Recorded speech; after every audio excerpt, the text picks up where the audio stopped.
Well, hello and good afternoon, Xbox Nation. Welcome to today's new episode of the Xbox Factor podcast. And of course, I am one of your hosts, Mr. Boomstick XL, and we started on time. We already have, oh my goodness, almost 100 people already here, which is crazy. We're only seconds into the show. Folks, this is going to be a great show. But you know what? Before we get into the topics, before we get into the intros, we have to start with a little bit of some sad news, folks. Obviously, we're down 2 members, but they will be returning next week. VJ had some family affairs, as well as you know him as Archimedes, a.k.a. and formerly of Boxer Bear. He'll be returning next week. And actually, Archimedes will be joining me tomorrow at noon while we cover live the Xbox, the ID at Xbox show that's going to be happening at 12 p.m. Eastern Standard Time. But the sad news. Well, what's the sad news? Well, our very good brother, the cog that keeps this show running each and every week, Zemi Games, has decided to take a contract with PlayStation Nation Delegation. And he is leaving the show to join Mr. Badbit and those folks, those fine folks at Sony. No, all jokes aside, he actually is going to be leaving the show, but he's only leaving this show. He will be reprising his COG format, if you will, on the Tuesday show. It's because he does have a lot of work that he is doing personally. Obviously, he's running ConstantGamer.com, which is a lot of work. And so obviously, you know, we're going to wish him well. We're going to miss him. So what we're going to do for future is we're not looking for a 6th. We are simply going to leave that chair open to allow guests to join us on a weekly basis that love Xbox, that will have something important to say, because having 7 people on any panel is usually very large. So we're going to keep the 5. You know them well. And then we're going to leave that 6th rotating chair open for guests. So Zemi, obviously, you know, I know this is a sad day for sure, but it's also one of triumph, because what you're doing over at Constant Gamer is big. You're seeing some big numbers over there. I'm happy to see you doing what you want to do, and I think that, you know, the kind of journalism that you are doing over there is important to the industry. And more importantly, even so, if you didn't know, I did a review of the Xbox wireless headset, which is up now. And Zemi, why don't you tell us what else you got going on? Yeah, I mean, you know, of course, like, you know, there's the YouTube stuff, you know, it's now Constant Gamer as well. You know, there's the website, and I'm also doing some, you know, marketing work for, you know, another company. But yeah, man, dude, it's, you know, it's a sad thing leaving the Thursday show, man. I feel like I've been on here for, I mean, what, like probably a year. I mean, maybe easily, more than that. Maybe dude. even more than that. Yeah. You know, I'm just happy that you're not replacing me. I'm just happy that you're just leaving it open for guests and you're not replacing me. So that's pretty nice. But no, I'll still be on the Tuesday show, which is, you know, still extremely exciting. I'll still, you know, be able to jump onto a panel with you once a week and talk about gaming stuff. But yeah, man, super excited to be here for this show, for this last Thursday show for me. Well, I'm not gonna say last. I mean, I'll probably be back on at some point, maybe to guest or something. I don't know. But yeah, man, super excited to be here. Let's can't wait to get into the topics. Well, thanks so much for being here. And obviously, Mr. Badbit, everyone thought that you stole Zemi Games away from the Xbox Nation to join the delegation. Turns out I was lying. Welcome to the program. What up? What up? And as sad as I am about Zemi leaving, and I truly am, my heart's filled with remorse today, because you look at the gameplay we're looking here, okay? And as before we started the show, and still during, I'm looking at Titanfall art, you know, Titanfall cosplay, and how cool this universe is, and these huge mechs, right? We failed this game by not buying it. Yeah, 100%. We failed it. We failed it hard. So, audience, I'm blaming you. This is your fault. I bought the game. I bought it. I supported it. I bought it too. Exactly. So, audience, what were you guys doing? What were you thinking? That's what I want to know. God, yeah, no, so yeah. Listen, all I can say is that The R301 is so cool. Sorry. Vince Zampella has publicly said that he wants to continue the series. Yeah. He has big plans for it. They're going to do something soon. I think what threw everyone for a loop, so to speak, was how well Apex Legends did. And Apex Legends is still continue to be a dominant force. It does take place in the Titanfall universe. It's just it's not my Titanfall. I think that it's a fine game. It's just not for me because I don't like battle royales. I like games like this. I like games with a story. I like games with a multiplayer. And that's what you got with Titanfall 2. And you're going to see a lot of the gameplay because I've been playing it like a crack fiend. But listen, let's continue with the introduction so we get right into this, to the stories.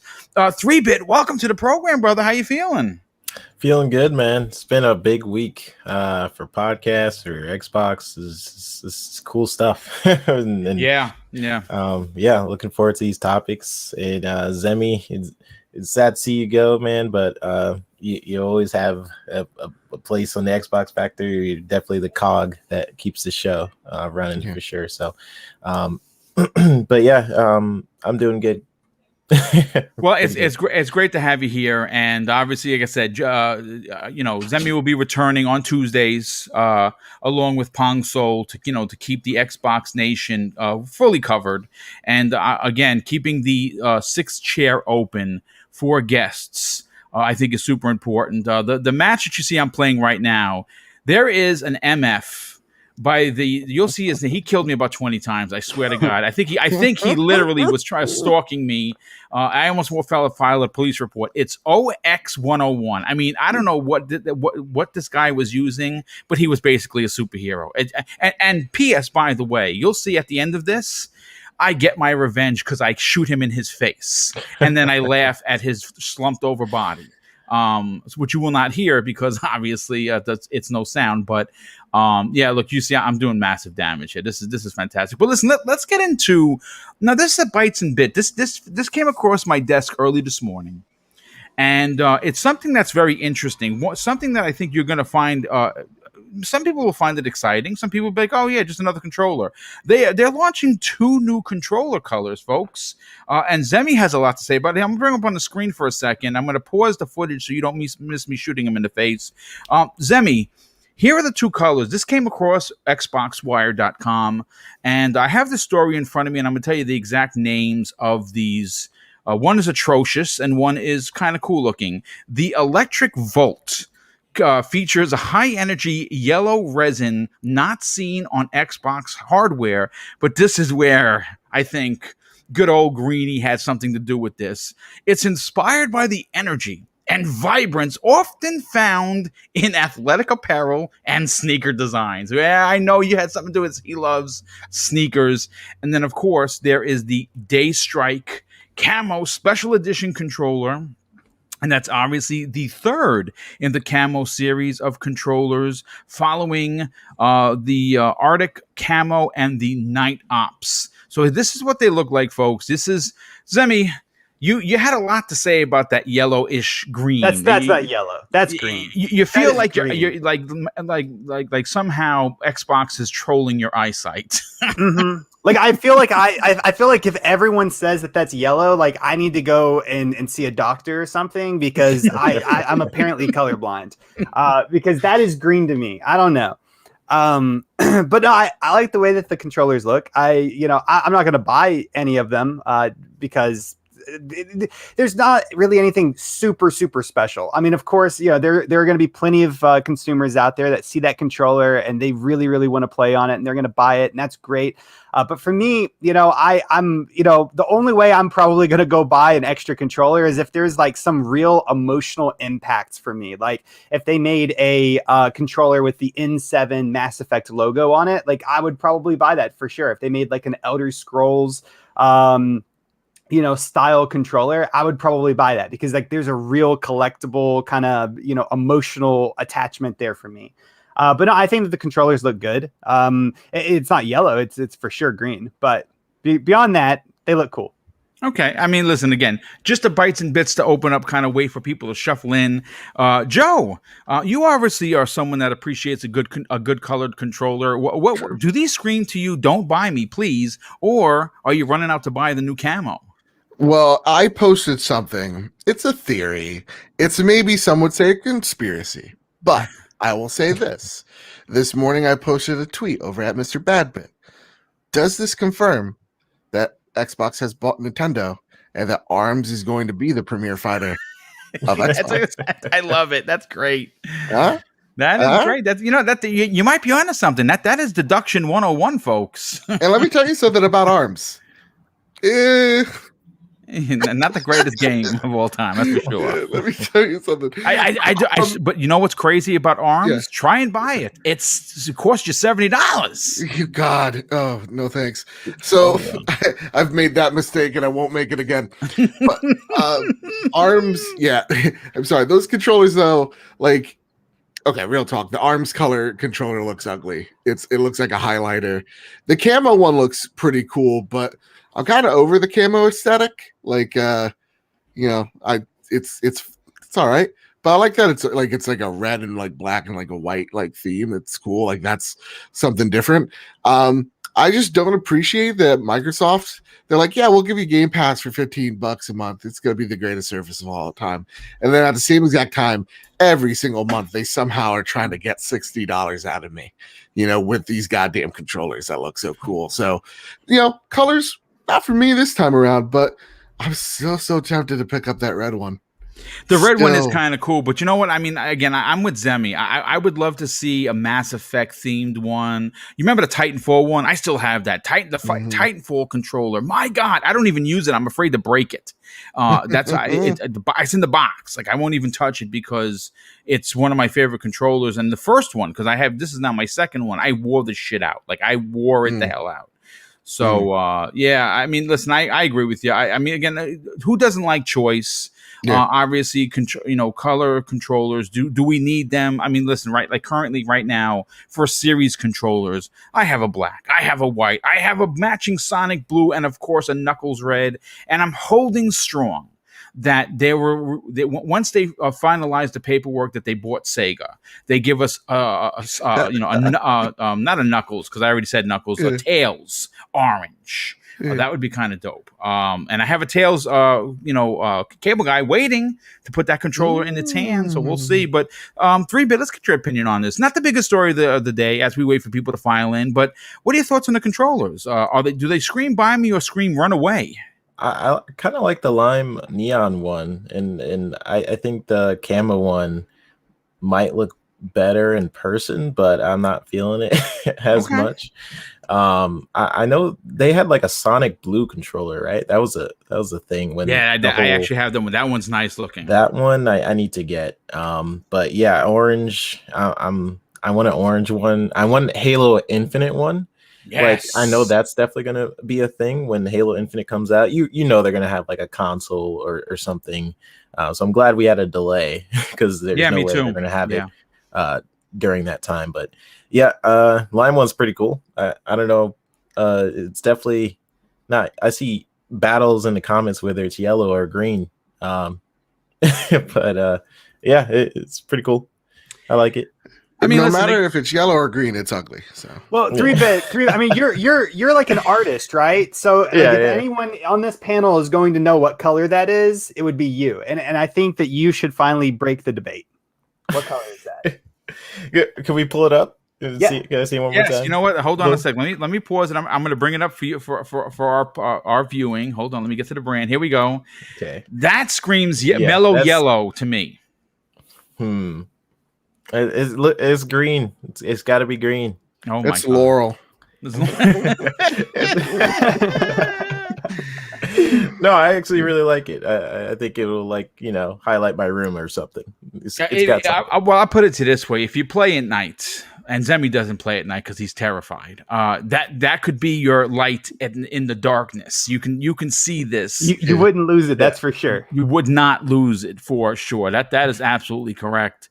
But hey, listen, let's move on to the next topic, folks. You know what? Before I do, I got to catch up on some of these outstanding super chats that have just come in, and we have one from the first one of the day comes to us from Psychonauts 8. who I believe is the recent addition to Mav's Fun Speculation podcast on Friday evenings at 9 p.m. Eastern Standard Time, which obviously is going to be happening this week, and I'm going to be guesting in a couple of weeks for sure. It's just been difficult to try and get our schedules together, but yeah, definitely I'm going to be joining them and hearing what you guys have to say. Love that podcast. They just crossed 500 subs for Mav and Fun Speculation, and that's a big accomplishment, folks. And I'm hoping we can get him to 1,000 subs before E3 2021. I think what they do over there is just fantastic work. And 3-Bit, you're a part of that each and every week. And you guys, it's like a family affair. It's fun. It's no console war. Obviously, Lupa is coming back, which is great for you guys, and she's feeling better. Listen, again, if you have not subscribed to Fun Speculation on YouTube, and you are looking for, but he just stepped on my face. That if you're looking for a weekly Xbox show that does not, waste time with shenanigans. That actually talks about gaming, is excited to talk about Xbox gaming, and doesn't use hate as its clickbait core. Definitely get over there and tell them, see, look, you see, OX 101 shot in the face. That's what you get, OX 101, for killing me 20 times. I got my revenge, damn it. But yeah, so get over there and follow them, and obviously tell them Boomstick sent you for sure. But let's get into the second topic now. This one is fun. This one is interesting. This one is going to have you thinking. Now, look, being a huge fighter of the fighting genre since the days of the NES and Genesis, not having an official fighting game on Xbox seems extremely disappointing. Knowing that Killer Instinct, the franchise that came back in a big way in 2013, has not gotten an official sequel. Folks, we are 8 years reserved or removed from the release of Killer Instinct, which is still one of the best fighters that you can currently play. And it's old as hell. Just like Titanfall 2. Again, not because it's old, it's not good. It's because, we need sequels for these games, more specifically Killer Instinct for sure. Now, there's going to be some people in the chat like, oh my God, Boom, you're talking about this again. Why are we talking about fighters? Well, the reason why I want to bring this up is because Twitter member Mike Sperling, friend of the show, a fan of the show, his Twitter handle is at MWS360Rocks. He posted something that I thought was insane.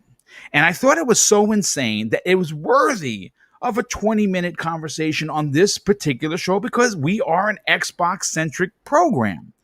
And I'm going to bring up something that Mike posted, and I think that this project not only needs to get greenlit, not only does this need Phil Spencer's full attention, I think that if you are in the same boat and camp that I am, and you want to see a fighter like this, you're going to want to get onto Twitter and let people at Microsoft know. Let me get into my brand over here and bring this up. Look at how amazing would this be if you saw this if you saw the Xbox All-Star Fighting, whatever you want to call it. Make up a name. There's a million names you can come up with. Look at this roster. Of course, at the top of the top header, it's Doomslayer versus Master Chief. This is dope. Whoever took the time to make this should definitely, again, I don't know if it was Mike. Mike, if it was you, congratulations, because this is great. But I mean, listen, again, is this going to happen? Probably not. We saw Sony take a chance with the Fighting All-Stars back on the PlayStation 3, I believe it was. I thought it was an incredible game. It has a cult following. I'm almost disappointed that Sony wouldn't greenlight something like that. I think they have even better characters now, so I think it could work. I don't think that either Xbox or PlayStation need to copy what Nintendo does with the world famous Smash Brothers. I think they could logistically do their own thing because, and how I would like to see Xbox handle this is two ways. First, and the most important, is get in touch with Ed Boon and NetherRealm and make a deal with WB and say, listen, we'll publish We'll pay for NetherRealm to make it. Here's a couple of trucks of money. WB, you guys need it over there. You got a lot of problems, so here's a couple of bank trucks filled with money. Just take it and let Ed Boon make a fighter that is Xbox centric. Now, he's already publicly said a couple of years ago that he would logistically stop making a Mortal Kombat to make a Killer Instinct. So why not let them come full circle and take all of these licensed IPs that Microsoft owns, and as you can see, there's a lot of them, and let someone like Ed Boon and NetherRealm go effing crazy on a new fighter. And of course, there would be obviously some guest characters from Mortal Kombat in there. But I think that Mike and the rest of the people that have been retweeting this and talking about this on Twitter are onto something. Zemi Games, let me ask your opinion. What are your thoughts on this screen I got up here?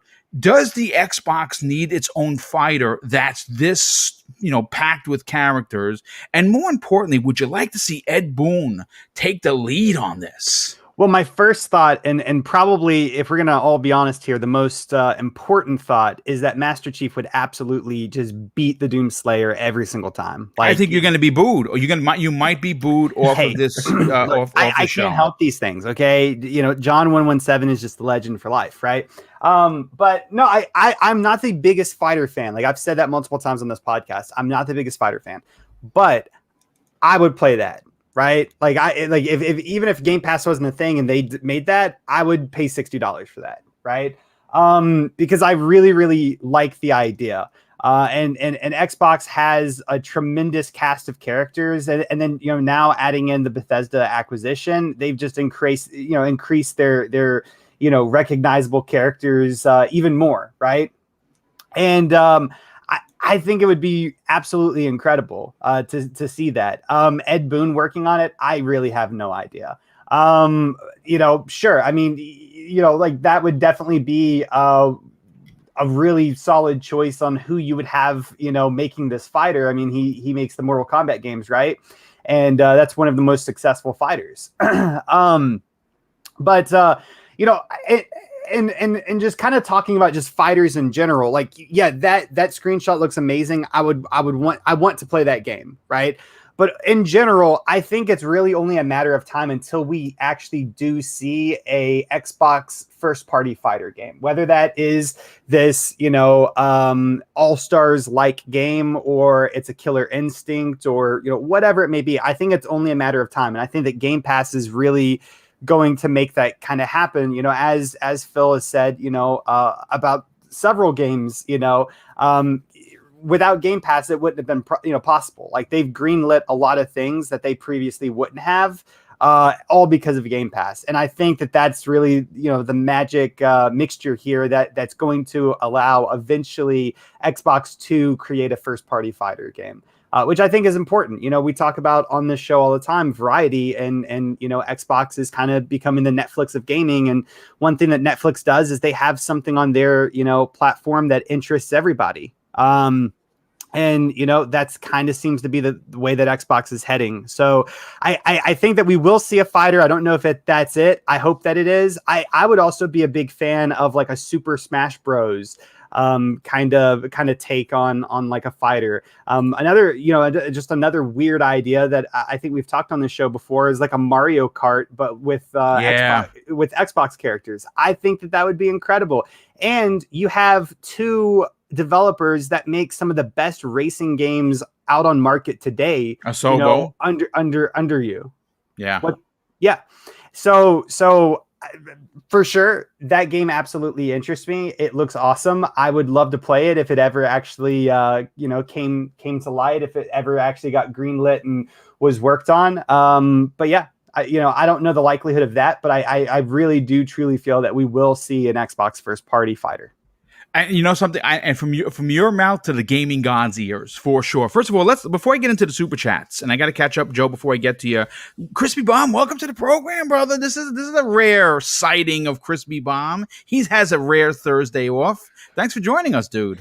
Yeah, rare Thursday off and a router that did not want to work, but we got it going. I am here, and thanks for the invite. Oh, no problem, dude. Listen, things happen, but before I bring you into the conversation about this fighting also, and I'm gonna bring up the picture if you didn't get to it. Smitty Smith, our brother, bringing us back to church once again after dropping a $5 super chat, says, "Hello, everyone. I will miss you, Zemi, but you will be fantastic at the Constant Gamer. Salute the Book of X."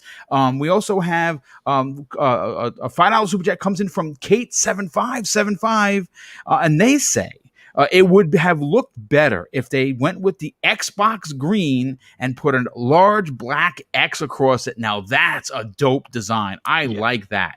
And then we have Chaos Mike, generous friend of the show. He drops an outstanding $10 super chat and says, "I would pay an extra $10 to $25 for Design Labs Elite 2.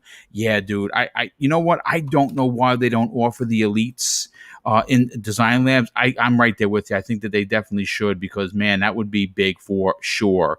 But Joe, listen, as someone that represents properly PlayStation, you remember PlayStation Fighting All-Stars. I thought it was again, there were some some troubles with, of course, some characters being OP'd.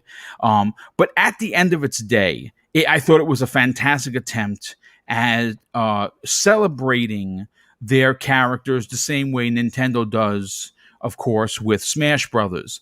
This picture that I'm going to bring up once again momentarily it is just, man, if I saw a roster that stout come up on the screen, I wouldn't know what to do with myself. I mean, you can have characters from like Ninja Gaiden. You can have Ryu Hayabusa as a guest character. I mean, you can have someone from maybe Jade Empire or someone like that. I mean, it's endless on who you can have guest appear. Do you think there's a chance that this happens? Do you think the community needs to keep pushing the envelope on getting this done? I don't know. So, first off, great question. I would, when they first acquired Bethesda, there was like some jokes around it, and I was just like, yeah, whatever. But like seeing this and seeing some other mock-ups that people have done, this seems like a really cool idea. It's just a lot of, how do you is it a lot of moving parts is what you're trying to insinuate? A lot of moving parts, a lot of things you have to get down, what the size of the roster is gonna be, how those characters are gonna move, how do you market it, where do you who do you give this to, because NetherRealm is working on 2 games at the moment, so like you would assume they're busy, and so, like, who do you give this to? So, as much as I would want to see it, pie in the sky, it would be cool. It's also like, yeah, is there room for more fighters in this space? What you have Mortal Kombat, you have games like Street Fighter, you have games like Smash Brothers, you have all these already supplanted in there. It would be interesting to see nonetheless, but that's the reason why when we were all making fun of like PlayStation last week about acquiring Evo, that's why PlayStation did the thing, because they want to supplant themselves in esports. They want to supplant themselves deeper within the fighting game community, and by acquiring something as big as Evo, that's how you did it. So for Xbox, it is like, okay, so like, do we go to Evo? Where do we go? Do we set up our own thing? Does that take way too much money to set up our own thing? There are just logistical questions that you need to address with this fighting game, because fighting game community is tight knit. And it is one where you really have to prove yourself. Like you can have a game like Marvel vs. Capcom, and it just totally bombed, right? Yeah, I'm talking about Infinite.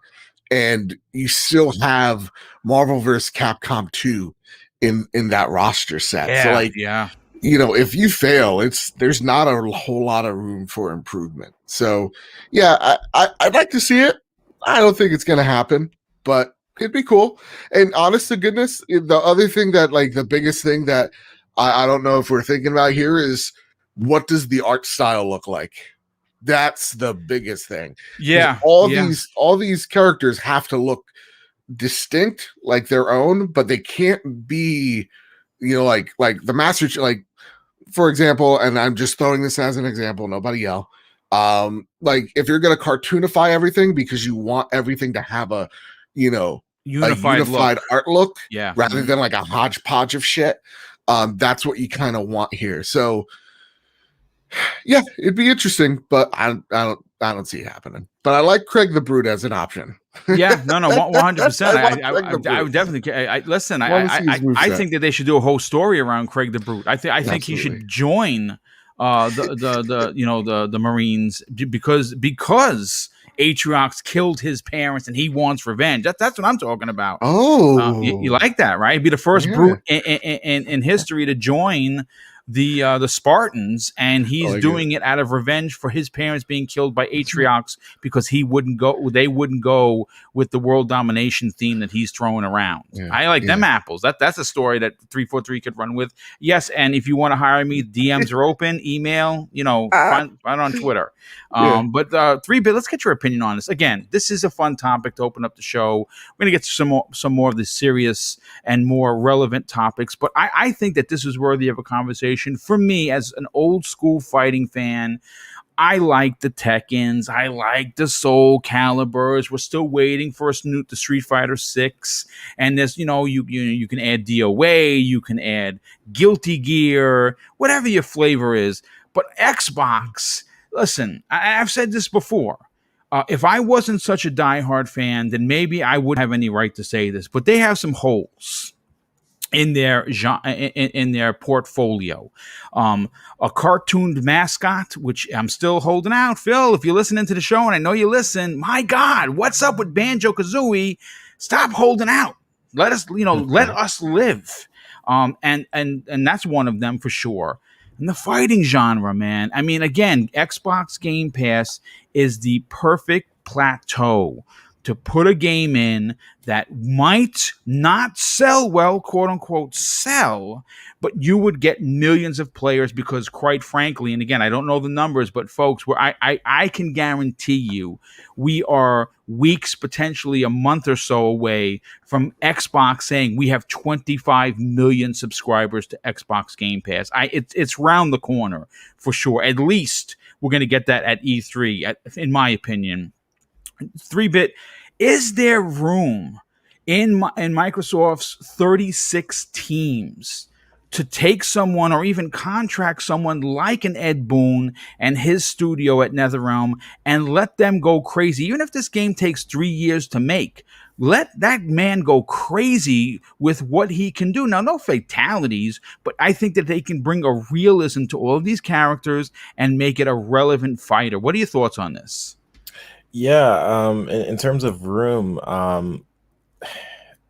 the only publisher I can think of that's not working on something, or it is working on something, we just don't know what it is, Roundhouse and Compulsion right now.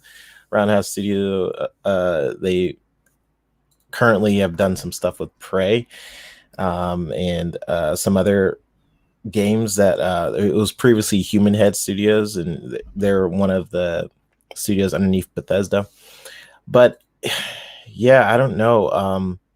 I think that's why the Xbox publishing is so important. Like the publishing side of the studio, where they find other developers, because I'm sure there's developers out there who would love to tackle something like this. But this is an opportunity for Microsoft to do something really cool. PlayStation had their version of All Stars. Nintendo is, of course, the standard in what we think about here. So now Microsoft has the IP to do a game like this, and I can picture Senua having like shadow attacks with her different personalities, Joanna Dark maybe snapping some necks, and Dragonborn, maybe he's phosphor dying everybody. You already know if Chief was in there, he's probably going to use like a bubble shield to block attacks, and go on and on. Maybe they're fighting on Forza Horizon levels and all that. So like cool. The possibilities are really endless here. And and I know some of my coworkers watch this show, but Phil, if you are also watching this, make it happen, please. Is such a cool idea. And just if you're looking at the screen, just look at the potential of just picture like the attacks that these people can use. And having like Master Chief go against Doomslayer is of course going to be amazing. And I have to disagree with the Zemi there. I mean, Doom he's pretty cool.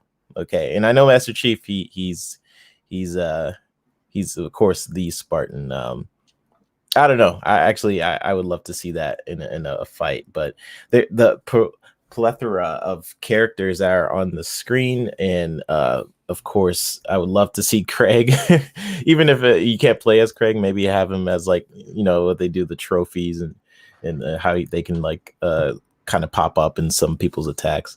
It's just really exciting just to think about the potential of this game. So yeah, I would love to see it. Bring Banjo-Kazooie if they are doing it. Bring in some Conquer. Would love to see those characters. And if it's not any of the main 20-something studios, because they're all very busy working on their own passion projects, which Phil already said he's not trying to mess with the studios as much.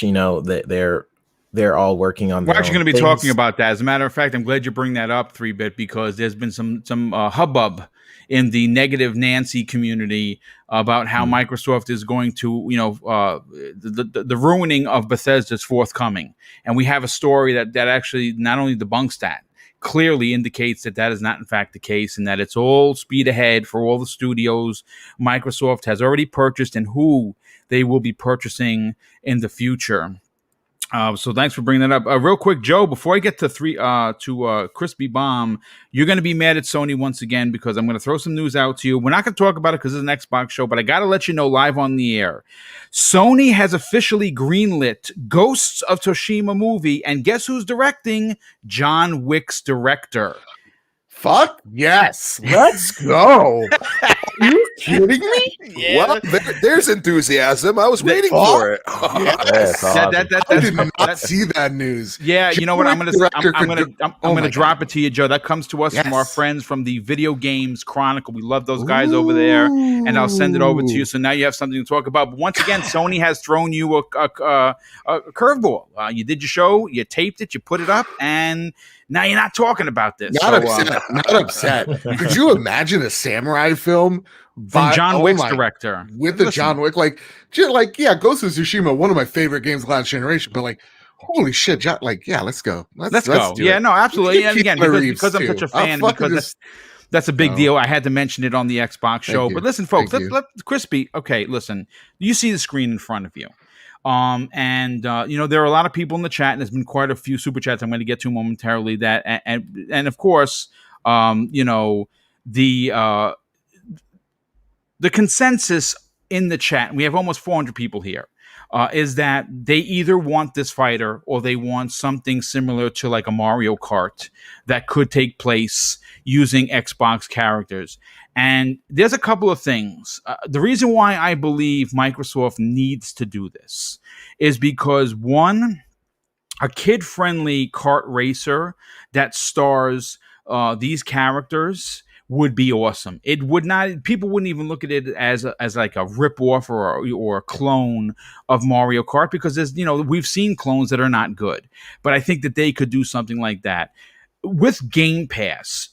There really isn't taking chances anymore, because these games are going to be played. And again, I believe that they have holes in there, that need to be filled. A kart racer with these characters would be dope. A fighter with these characters would be dope. Well, what are your thoughts on this? I mean, you got to do it, Phil. You just have to. We have the roster now. Yeah. By the way, people, if you want to null and void this, Doomslayer would absolutely destroy Master Chief. Holy matrimony! Lies. This is Lies. divided No, it is not. podcast. No, Lies. it is not, because he's actually inhuman, which he is 3 times stronger than a human being.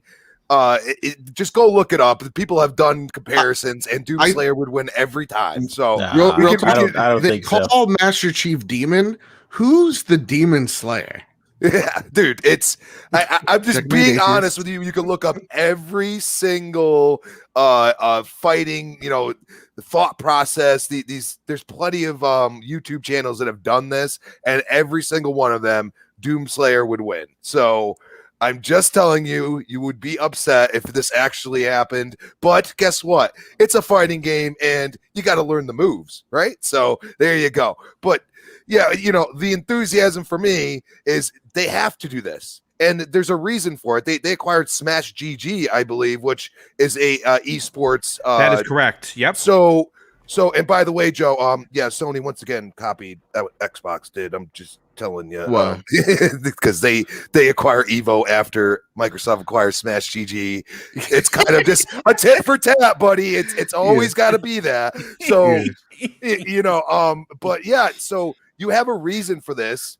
I got a You'd question. have What different. is Smash GG? It's an esports guy. I don't know. Okay. It's actually it's very big. So okay. it's with League of Legends, I believe, stuff like that. So I don't know. Yeah, so but they have the Okay. infrastructure to do, like a fighting championship if they want to do Maybe and stuff this like is that. what- And Gears of War, they've always had esports, and now maybe they're running it instead of whoever they had before. So, but yeah, that's what I'm saying. Like you have a kart racer, with a different, like more cutesy, like you could have Conker and you could have Banjo and whoever, you know what I mean? And then like for the fighter, I would throw in like Scourge and whoever you want from all of these iconic, games that kind of get a little gory, but you just don't have to put the blood there. I mean, it makes total sense. And it's just there's so many different like fighters in each of these games that would have a different style. It makes total sense, and I think it would be really cool. Yeah, I mean, listen. Look, here's the thing.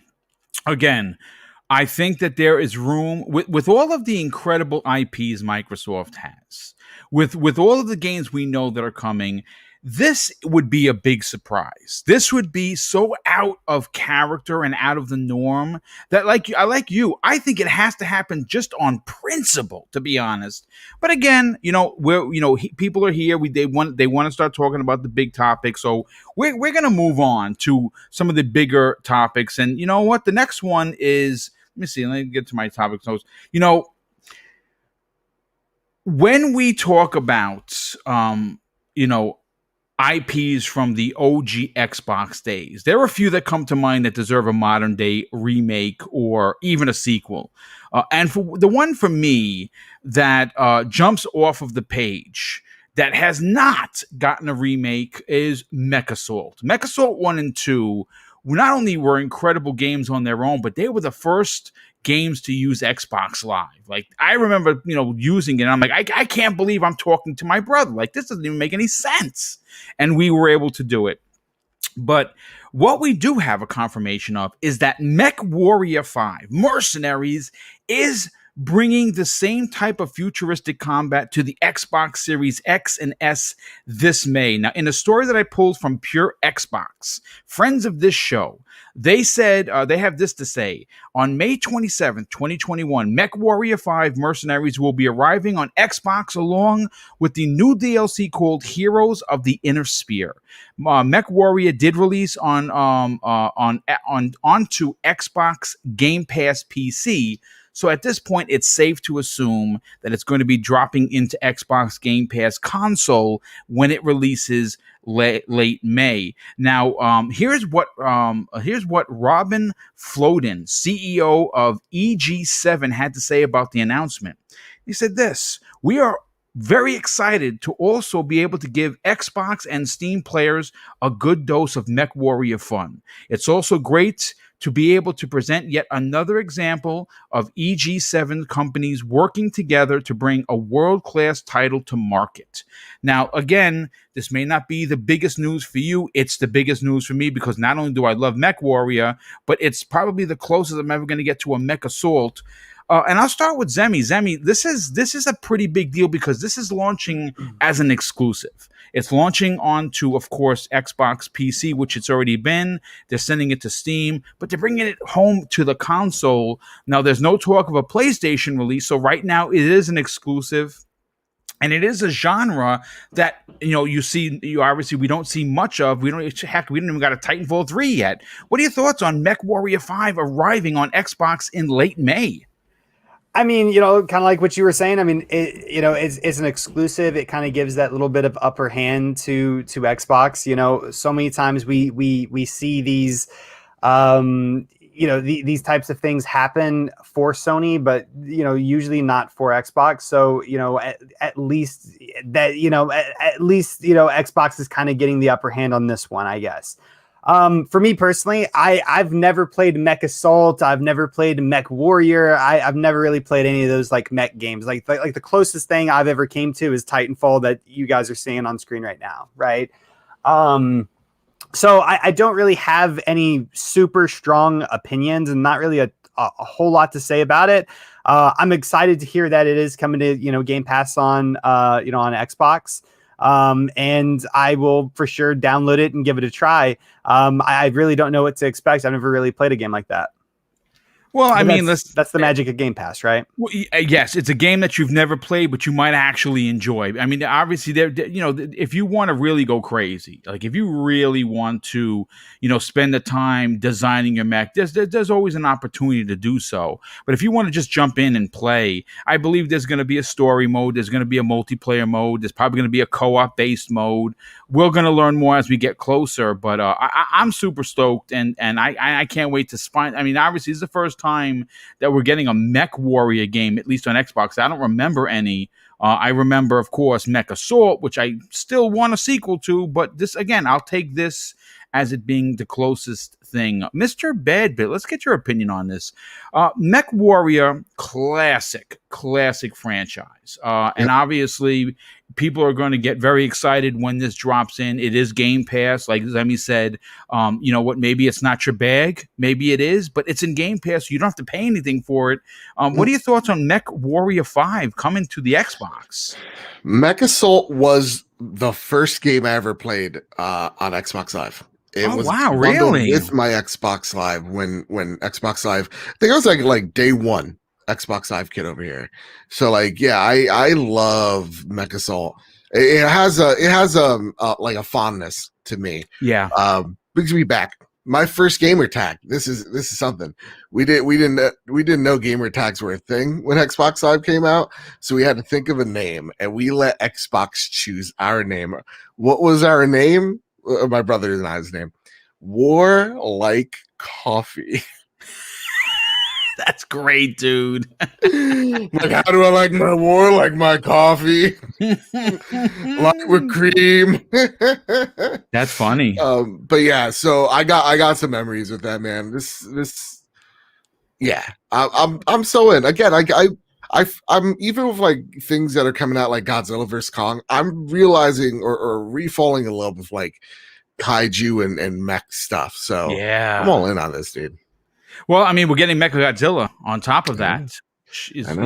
If you have HBO Max, folks, get ready because that's coming at the end of the month. I cannot wait. Mrs. Boomstick and I are very, very stoked. The theories about this movie are wild. They are bananas. Yeah. So I'm so in. Yeah. Yeah. There's even some talk that Mechagodzilla is wearing a skin of Godzilla, and that's who's really doing all the damage. That's one of the running narratives. It's pretty deep, but I'm with you. I think that MechAssault has a place.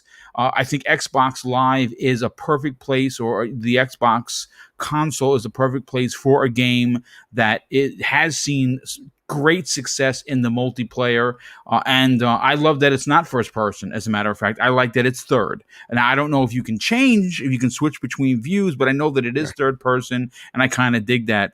3-Bit, let's get your opinion on this, brother. What are your thoughts on MechAssault 5? Finally coming to the Xbox. I mean, we saw it released last year on the Xbox for PC, Xbox Game Pass for PC. Now coming to Xbox Game Pass. What are your thoughts on this? Yeah, similar to Bad Bit, mechs and Gaiju stuff like Pacific Rim is always awesome. And I'm on Team Kong, by the way. Yes, Team Kong, for sure. Yeah, me too. I'm a big Godzilla fan, but I said Team Kong because I like King Kong. Yeah, but Well, that and like Skull Island was just a way better movie than both those Godzillas. There you go. I think Luke I think so, Lore, yeah, good friend you of the might be show, right. would disagree with you, but you know. Oh, it was a piece of trash. You might be onto something there. But yeah, I only briefly played MechWarrior 5, I think a long time ago on PC at a friend's house. But one thing I always admired about it was the detail that goes into like you customizing the armor in the mech lab and being able to personalize your mech, making it feel like it's like your own war machine.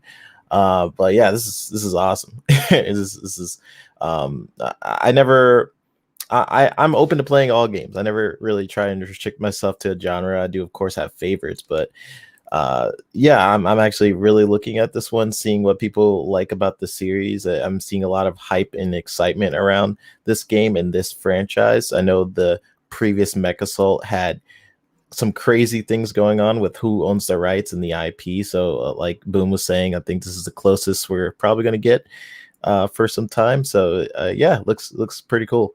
You know what? Here's a little bit of a tidbit of news that I actually didn't even think about talking about. But I think Phil worked real hard to get this done because he actually brought that up about the licenses, about MechAssault and MechWarrior and who owns what and music and characters, and it was a kind of a cluster. And the fact that we got this done, or he got this done, and it is coming to Xbox Game Pass is a big deal. I'm super stoked. I cannot wait to play it.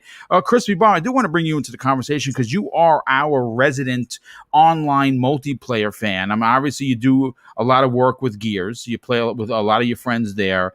MechAssault has the potential to be a big grabber of people's attention because it's a multiplayer game and you can build your own mech. Who doesn't want to build their own mechs? Are you stoked? Will you be playing this when this releases into Game Pass later in May? Funny story is I actually played the original on PC. Oh wow! Yeah, it was a hot mess, as I like to call it, but it did run, and for 56K modem, it worked. So the interesting thing is that I don't believe this would be happening unless the Series X was as powerful as it is. I agree. Because yep. There is a lot going on in the 5th iteration of this game. I haven't played them in God knows how long, but they used to be a staple in me when I was on the PC. And the third person aspect is definitely fun to see, all the things you've done to the mech. So the 5th iteration, that's crazy. Like, and they have put a lot of work into this game. Just imagine how it's going to look on the Series X. And I can't wait, dude. Yeah, it's going to look really good. And like I said, if they didn't bring out the power in these consoles, I do not believe these games would be coming here. And just think how many PC games have never touched a console that you're starting to see this happen. And it's insane. Like I'm looking forward to it because, the problem you always have is that you have the controller there, and these have all been built for, mouse and keyboard. So, whatever Xbox is doing to help these guys make this happen, keep doing it. And, unfortunately, we're probably never going to see our beloved MechAssault, but, at the same time, or MechWarrior, whatever. I get confused now. Yeah, it's MechAssault. You're correct. Yeah. But you get a little confused with all this. And it's like, we don't need another mech game. Just bring it to console finally. And now people get to experience it. They've never, played on computer. Yeah, I mean, listen, again, even if I say this all the time, even if I had a $3,000 rig in front of me where I run this show, I wouldn't play games on it. Even if I had one of those, monitors that were as long as my arms, I like playing on the big screen. I like sitting on the couch. I like chilling. So PC gaming has never been for me. So that's why I missed out on a lot of the MechWarrior stuff, because it was mostly a PC centric kind of a brand. But I will say that, obviously when you talk about specs, the Xbox Series X and its little brother, the S, the specs are PC-like for sure. So seeing a game like this actually release on the home console for Series X, Series S. It's enhanced specifically for these consoles. Tells me that there's a lot of work being put into this, that it's going to be very controller friendly, and I honestly cannot wait. But I do want to catch up on some of the super chats before we move on, because man, there's been a lot of them. And of course, I want to tell you that the generosity is more than words that I personally have, because, you know, I do this for fun. I do this for the love of the community. And the fact that you have taken so much time to be generous like this is beyond words. The next one comes in from Donovan 89, drops a very generous $5 super chat and says, we clearly need a Smash Brothers and Mario Kart ripoff on Xbox ASAP. Love your show, fellas. Well, dude, thanks so much for being here.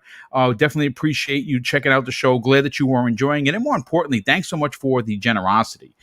We have Kirby Louise, a good friend of the show who was actually on a couple of weeks ago. He drops an outstanding $20 super chat. Wow, Kirby, thank you for the generosity. He says this: agree with you, Boom, on Craig getting his time in the spotlight. Maybe do it like how Kirby series has Meta Nightmare and a DD Tour play through a story as a side character with a difficulty way up. Lots of fun. Yeah, you know something? I mean, listen. They're wearing Craig T-shirts around the office, and they're basically trolling themselves. We've seen it. We've seen people at 343 wearing the Craig T-shirt. They understand the memes, and I think that it would be a lost opportunity, in my opinion, not to take that character that was made famous by people trolling Xbox, to make him a relevant staple in Halo. Why not take that chance? Why not say F you to the people that were trolling by making this character relevant? As you can see, I just took down 3 pilots, by the way. I had to stop myself. I just wasted these people, and I jumped into my mech, into my Titan. So why? I mean, come on. Who doesn't want a 3 of this game? Anyway, I digress. Gerald Mack, good friend of the show. Wow, Gerald, thanks you. He drops an outstanding $10 super chat and says, shout out to Mr. Boomstick and the panel. Happy to welcome an Xbox Series S into the family. Congratulations. And he says, my son was truly happy. I believe I was even more excited than he was. Hashtag Game Pass and Chill. Yeah, you know what, dude? I am telling you right now, take nothing away from what Sony has done with the PlayStation 5. I have one. Joe has one. Plenty of people on this panel have one and quite frankly enjoy it. But I am telling you right now, Microsoft has, and will be on to something for many, many years to come. The Series S is going to become, again, this is an old man's opinion, what the PlayStation 4 Slim was for Sony. I think you're going to see Game Pass become so relevant and in such an incredible value, if it's not already with the 375 plus games that it currently has. But once they're able to get these S's into stores, once you start seeing the Senuas and the Perfect Darks and the Fables and the Horizons, or the Forza Horizons and the Halos jumped into Game Pass. And we talked about last week, not last week, this week, about how that Phil Spencer's heavily involved with the third-party exclusives. I think that the Series S is just going to become so relevant, so popular. Again, that's what Sony did. They made the PlayStation 4 Slim popular, and everyone snatched it up. I think you're going to see that. So congratulations on actually finding one there, dude, because, again, these consoles are still hard to find. We have Joshua, drops a very generous $5 super chat and says, Death Battle did a Master Chief versus Doom guy. Master Chief won. Okay, that's another one that we have there that's from saying about that. Pixelbit G thinks otherwise. After dropping a $2 super chat, generous friend of the show, he says Doomslayer would end Chief. Those are the facts. Well, there you go. And we also have Pixelbit. Oh, he drops another very generous $5 super chat and says, wow, shout out to Boom for using my mock-up Infinity. The game must be based on KI for some reason. And yes, there is room for more fighters, always more room. Oh, dude, I didn't know you did that. Well, dude, it was just fantastic. But what could you say? It looks fantastic. But I do want to move on to the next topic and see this one is not. It's fun, but what it does is kind of put a stake in the sand, and it does give a lot of clarification of what they're doing over at Xbox. And this is I think relevant of a conversation that's been going on for months about how when Microsoft acquires a studio, that they somehow throttle the talent into making what they want. Now, we know this isn't true. Phil has talked about it. Matt Booty has talked about it. Aaron Greenberg has talked about it. The hit parade keeps going. Larry Herb has talked about it, how Microsoft lets these developers make what they want to make, but gives them a stable place to not worry about things like paying their employees. Right? This is what they do. You're part of Microsoft now. You're under the umbrella. Don't worry, it's raining. We got you covered. Well, in a story that I'm trying to think where I actually pulled this. It might have been. Let me see if I have it here. Okay, yeah, it's a newly released article thanks to our friends at the Video Games Chronicle. We have some information that will be that will quiet many of the critics regarding what Microsoft does with studios that they have recently acquired. Now, this comes to us from the Deathloop director, Dinga Bakaba. Has commented on Microsoft's acquisition of Arkane's parent company, Bethesda, and what it will mean for the studio's future software output.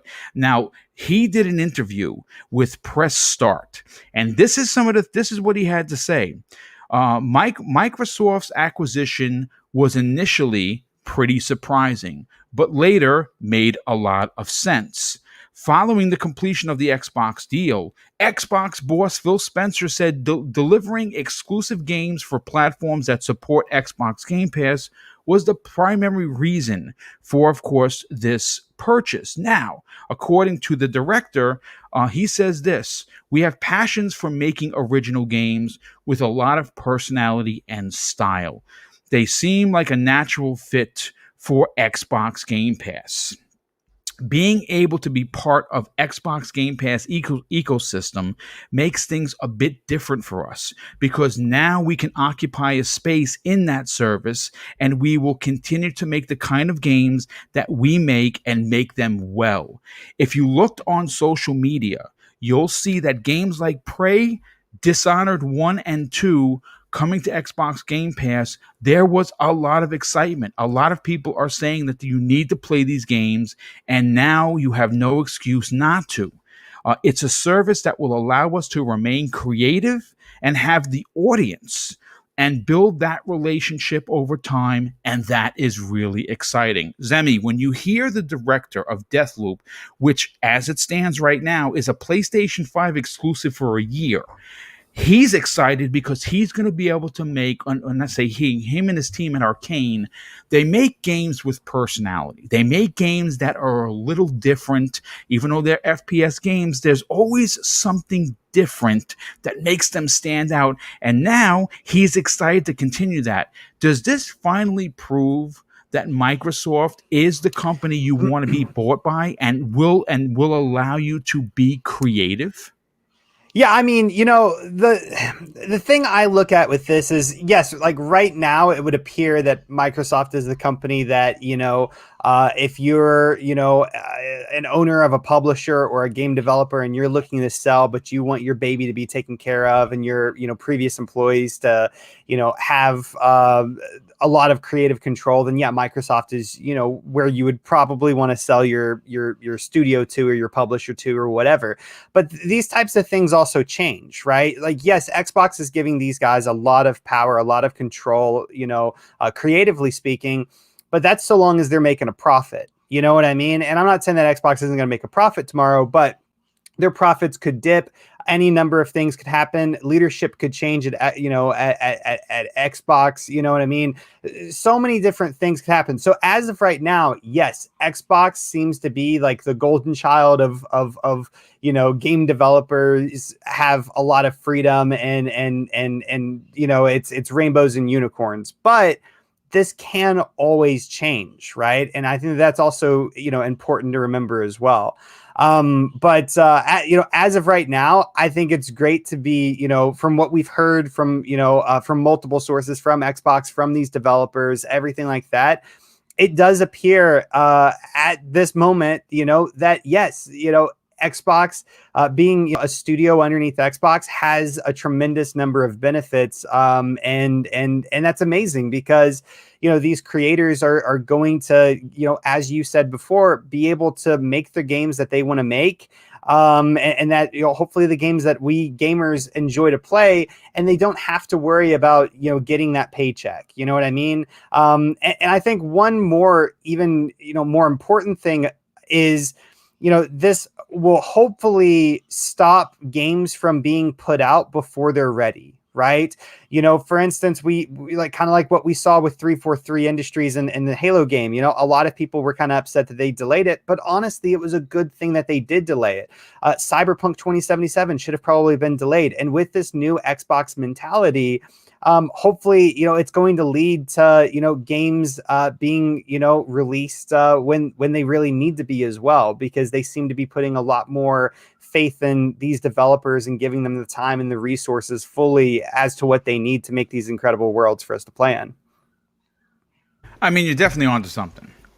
I mean, obviously, I think that when you have 35 plus teams working at Xbox, it does give these teams the time to finish games, to not release games in an unfinished state. I think that is more important than ever. Nobody wants, a 92 gig day one patch coming for a game that is potentially going to have some problems. So you're definitely onto something. And I the only thing I disagree with what you're saying is that Microsoft acquires these studios and they make a promise to these owners, these heads of studios, and their promise, I think it would behoove them to keep. I understand what you're saying, that as long as they continue to make a profit. Well, Bleeding Edge is a perfect example of a game that they let them come out with, and it failed.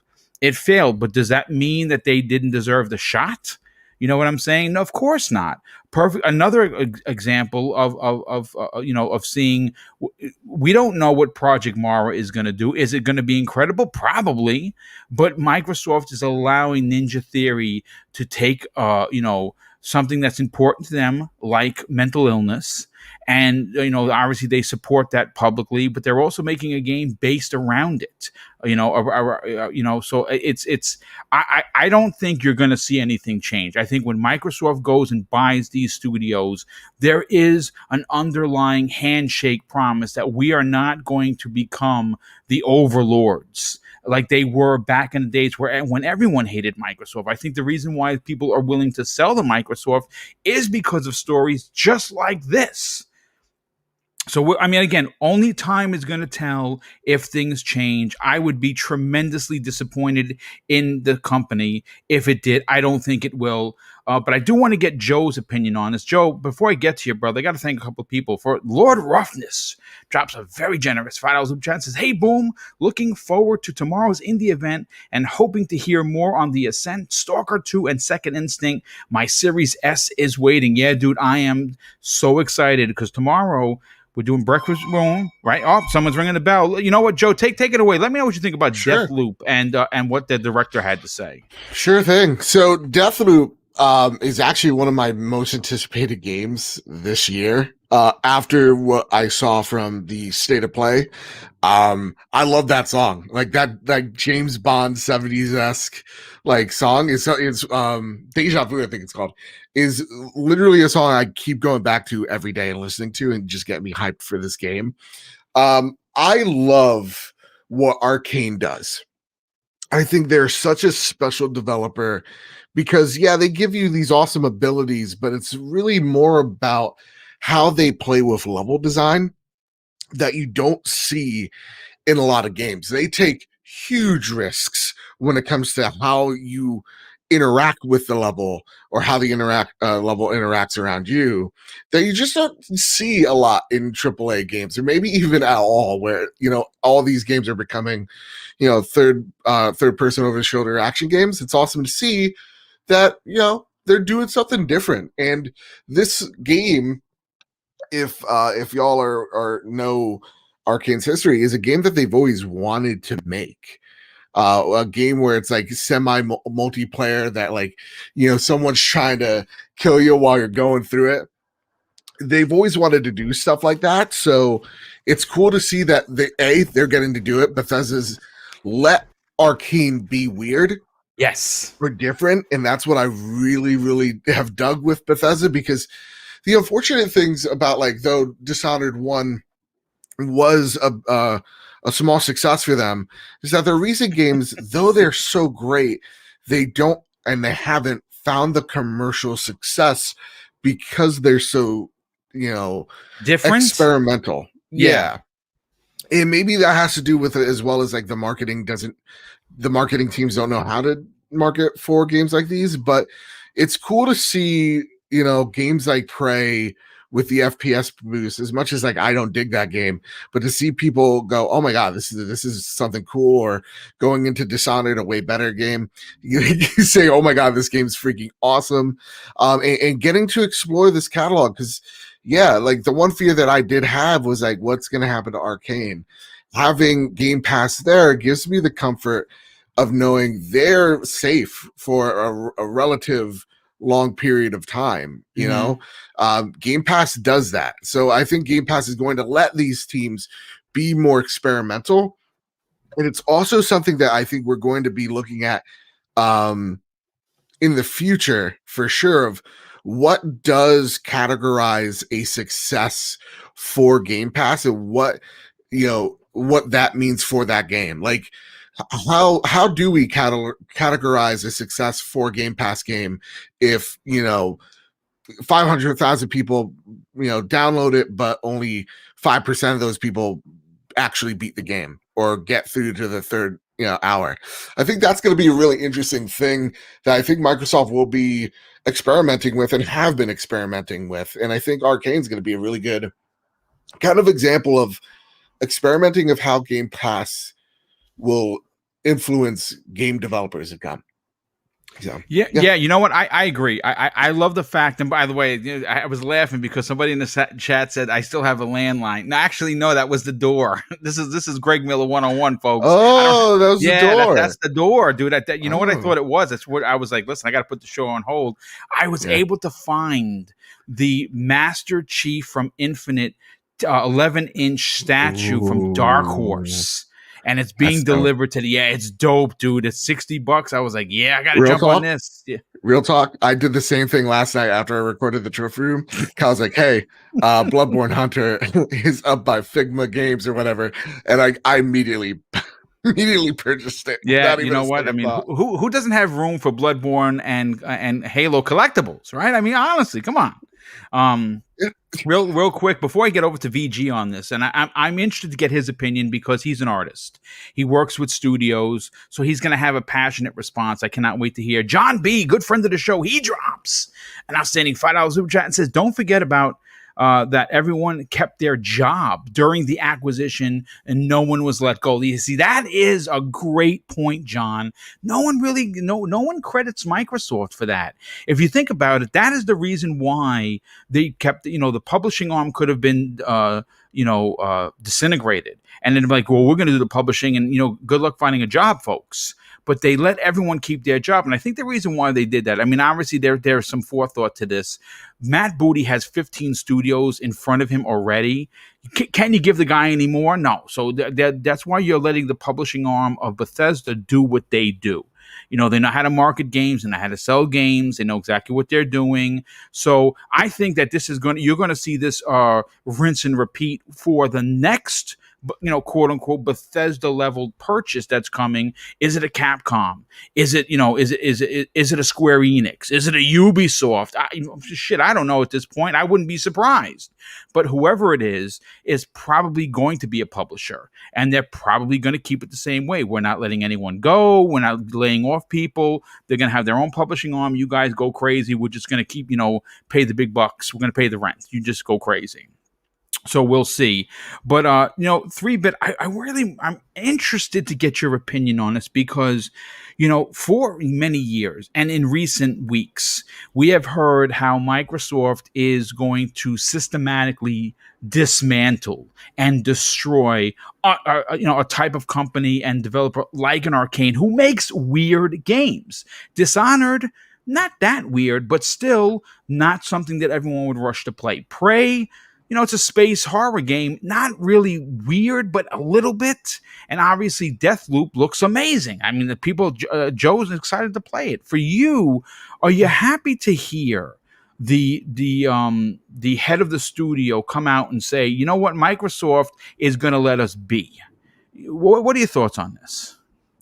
Yeah, I have a lot of thoughts on this. And something I can say is right now I am working with a couple of companies right now, and they are in tandem with Microsoft, and Nice. based on right now, it seems like developers are pretty happy with how Microsoft is handling things.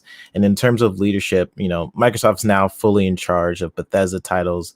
They've just disbanded the board of directors at ZeniMax, which means Microsoft now owns financial and creative control of everything at ZeniMax. Like it's done. All that previous thing where they're still going through things, all that stuff is now done. But yeah, I personally have been pretty happy working with the teams at Microsoft, and I think it's an important for Microsoft to step in when needed and to also let teams do their things at the same time. Because Bleeding Edge is a good example of Microsoft letting them do their own things and letting them experiment, and sometimes that doesn't work. And I'd even argue that they should have definitely taken a closer look at Scalebound's development, because Platinum Games was using the funds Microsoft was giving them for their other projects instead of using it for Scalebound. Sorry. But an example of it going right is them delaying Infinite, them stepping in there, or letting Obsidian do a project like Grounded, which I played yesterday, and it was definitely a lot of fun. So I think the whole backlash of people saying that Microsoft will mess up these studios or maybe take away their DNA, I just think there's a delicate balance to all of this, and not like, yes, you want to let them let these studios flourish creatively. I'm very passionate about that, because I've seen the other side of that not happening, but also letting them flourish creatively, but not letting them ponder upon the financial side of things, which is what ZeniMax started to do. The history of these studios are story based, like Arkane, very story based games, but because of modern day society and how games now make their money, you can tell these studios before Microsoft purchased them was really being pressured by current day microtransactions and multiplayer. Fallout 76 is an example of that, and I believe that game was made at a time when ZeniMax was trying to figure out how to get more money from their games, and they released a DLC for Wolfenstein, just trying to pump out content, and now Arkane will absolutely shine underneath something like Game Pass, because now there's less risk and more people will try it. Yep. But not only that, but they also have, Microsoft is now financially backing them. So upon Game Pass being less of a risk, they also have Microsoft backing them up as well. But and Pong saying spill the beans. I think on a few shows I've said who I'm working with right now. I'm working with Ubisoft and a couple of other awesome companies right now, and they all love Microsoft. So I will say that just because of the. So are you breaking the news that Ubisoft Play Plus is coming to Xbox Game Pass? I can't say anything. Definitely can't say anything about that. But the thing is, all these companies I have worked with, they all love the communication between Microsoft, how easy it is,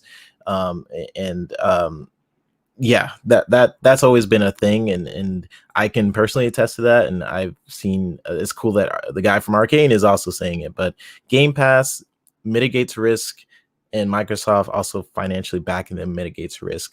But yeah, I think to answer the question, like basically allowing these teams to have creative freedom, I think it does come with a balance, because you don't want like a Halo Infinite where you just, where you just release it, that's the deadline. But it's like a balance. You need to have someone step in sometimes, and that's what leadership is all about. But you also need to let these teams do what they're basically bred to do. Like Bethesda and ZeniMax, everyone over there, they're very talented studios. They all have very unique games. Like Bethesda games are very different from Arkane games, and Arkane games are very different from ID Tech, like Doom. So yeah, let these studios do what they want, but also at the same time step in when it's needed. That's what I think. Something and you're right. And I think what is going on at Microsoft, with all of these acquisitions, I don't think that this is these were just shots in the dark at who's available to purchase.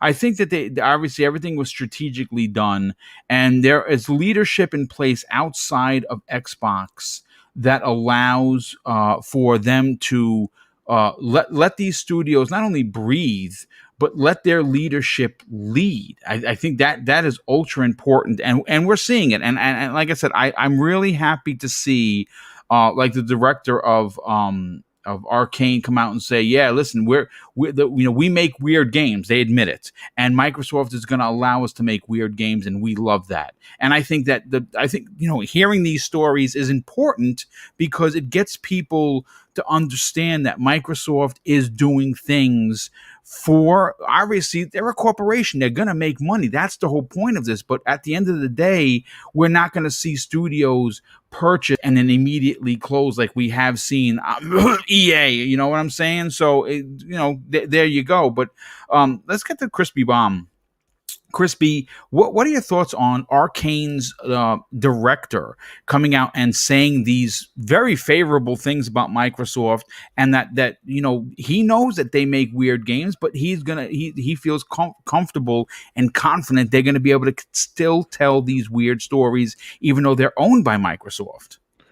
I mean, it's a no-brainer, and for people to act like they're, Microsoft's Google is just hilarious to me. Like they're not out here purchasing these developers just to smash on them and be like, oh, you suck, you're done, or you got to make this game.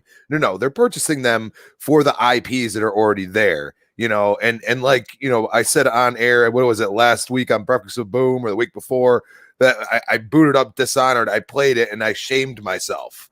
Okay, you did. I saw that.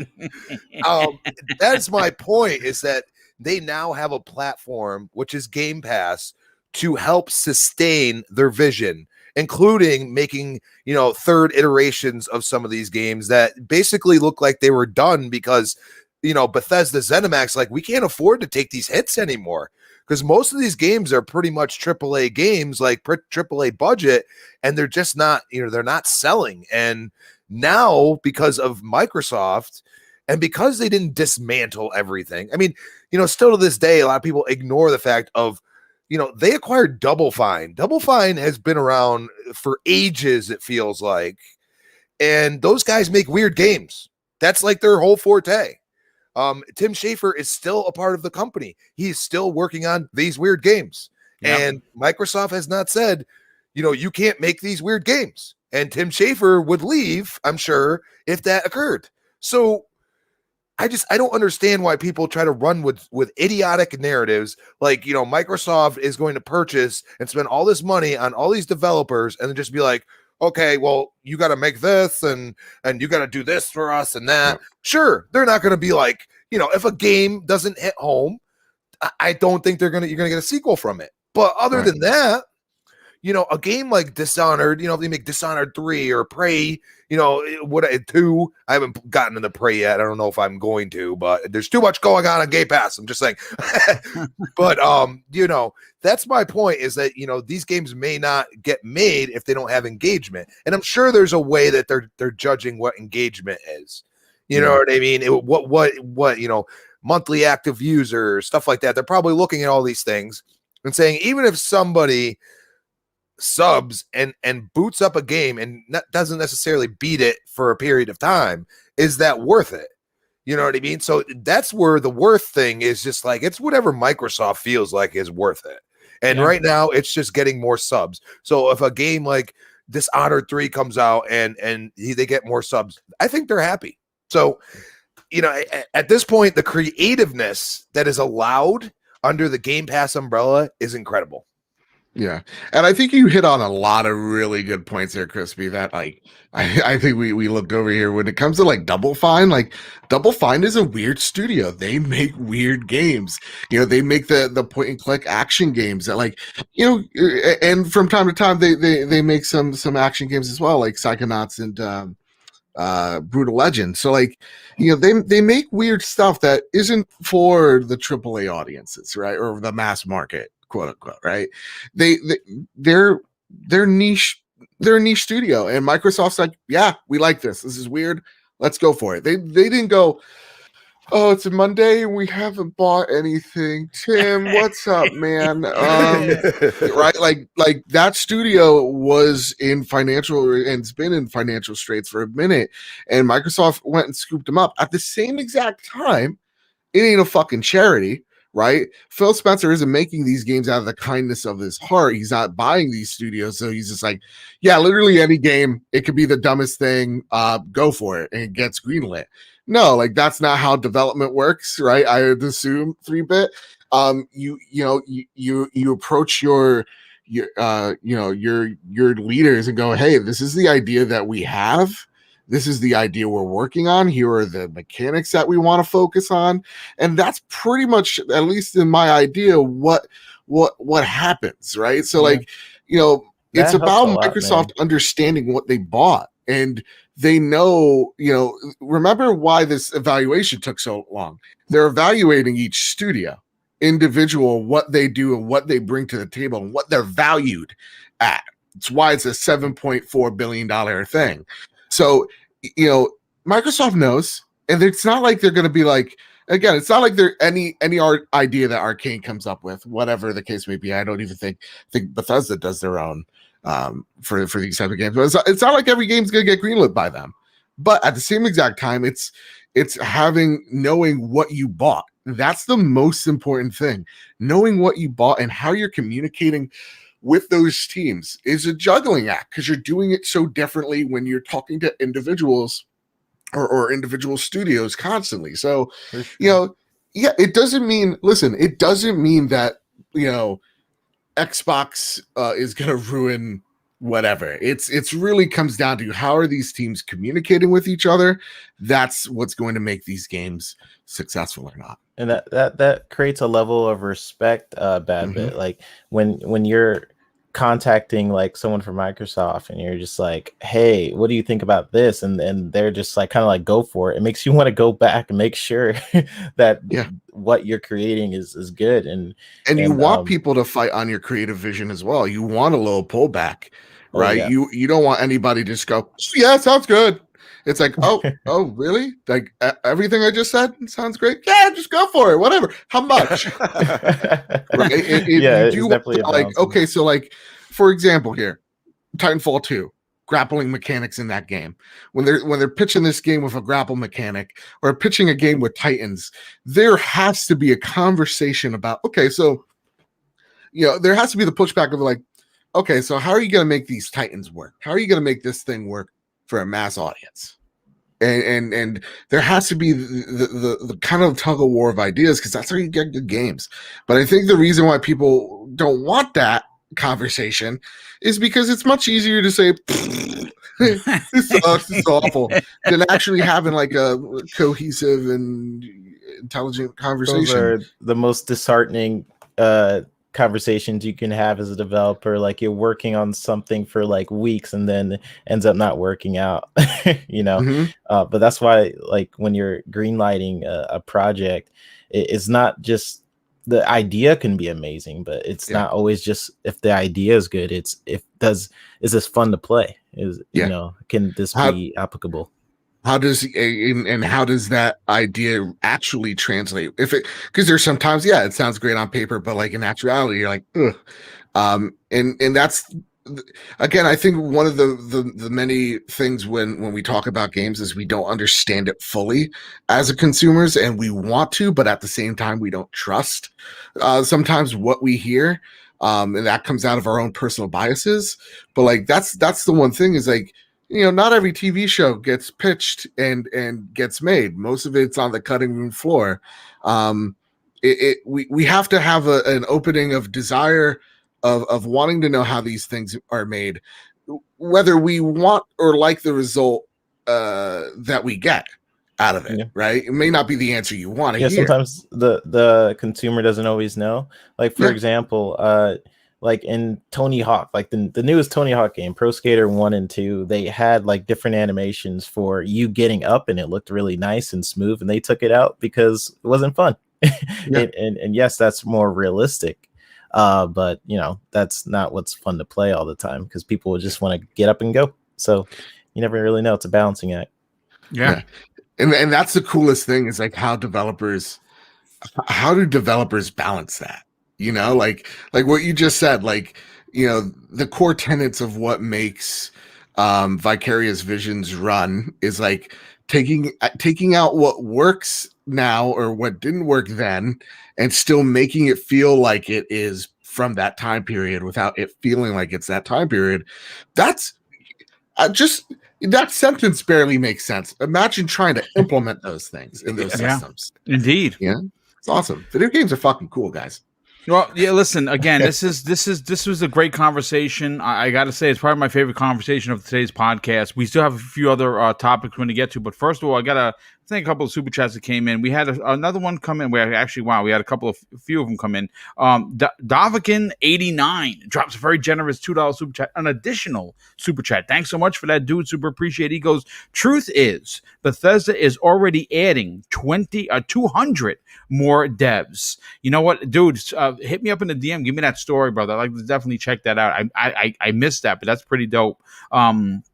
Good friend of the channel, Paul Grant, drops a very generous $5 super chat and says, loving Xbox wireless headset, playing Dirt while listening to Boom and Panel. Definitely worth the $99. Oh, dude, that's awesome. First of all, for two reasons. One, you're listening to the show. And two, you're playing Dirt, my favorite game, Dirt 5. You've seen more footage than even Titanfall. I love Dirt 5. I think it's a monster game. I can't stop playing it. A good friend of the show, wow, DJ Birdo DOS drops an outstanding, very generous $20 super chat and says, smack the hell out of that like button, folks. Hope everyone's day is going as smooth as a baby's butt. Great show as always, guys. Well, dude, thanks so much for the generosity, and thank you for me reminding me. Yeah, you know what? I don't do enough of this. I get scolded all the time. Folks, listen, here's the thing. This is a small channel. We're marching towards 10K, and we're close. How close? Well, we're closing in on 8,000. Hopefully by the end of the month, or the end of, well, not this month, because obviously this end of the month is soon, but the end of April, we can hit 8,000 subs. I obviously love to hit 10K. That's the next big mecca for this channel, and I'll do it under 4 years. That was the goal, and we're close. So if you are new to the program, man, hit that like button, hit the subscribe button. This is the kind of content you're going to get weekly. I do 4 live shows a weekly, and this week I'm doing 5 like I did last week. Lots of content, and all it costs is nothing. All you got to do is hit the like button. Don't cost you a dime. And also the subscribe button. One of the things that was crazy to me is, and again, I'm going to let you in on some of the stat nonsense that we have to do as content creators. I was looking at one of the bigger shows that I hit 10,000 views on. And according to the YouTube stats, 2,700 new people found the channel. Do you know how many people subscribed? Less than 100. It baffles me. I think people find it to be like you're giving away the farm if you subscribe to someone's channel. Folks, if you are new and you want honest content, if you want content from a person that actually gives a flying you-know-what about you and puts together these shows because I'm a fan at the end of the day, the same as you are, man, subscribe to the channel and help Boom out for sure.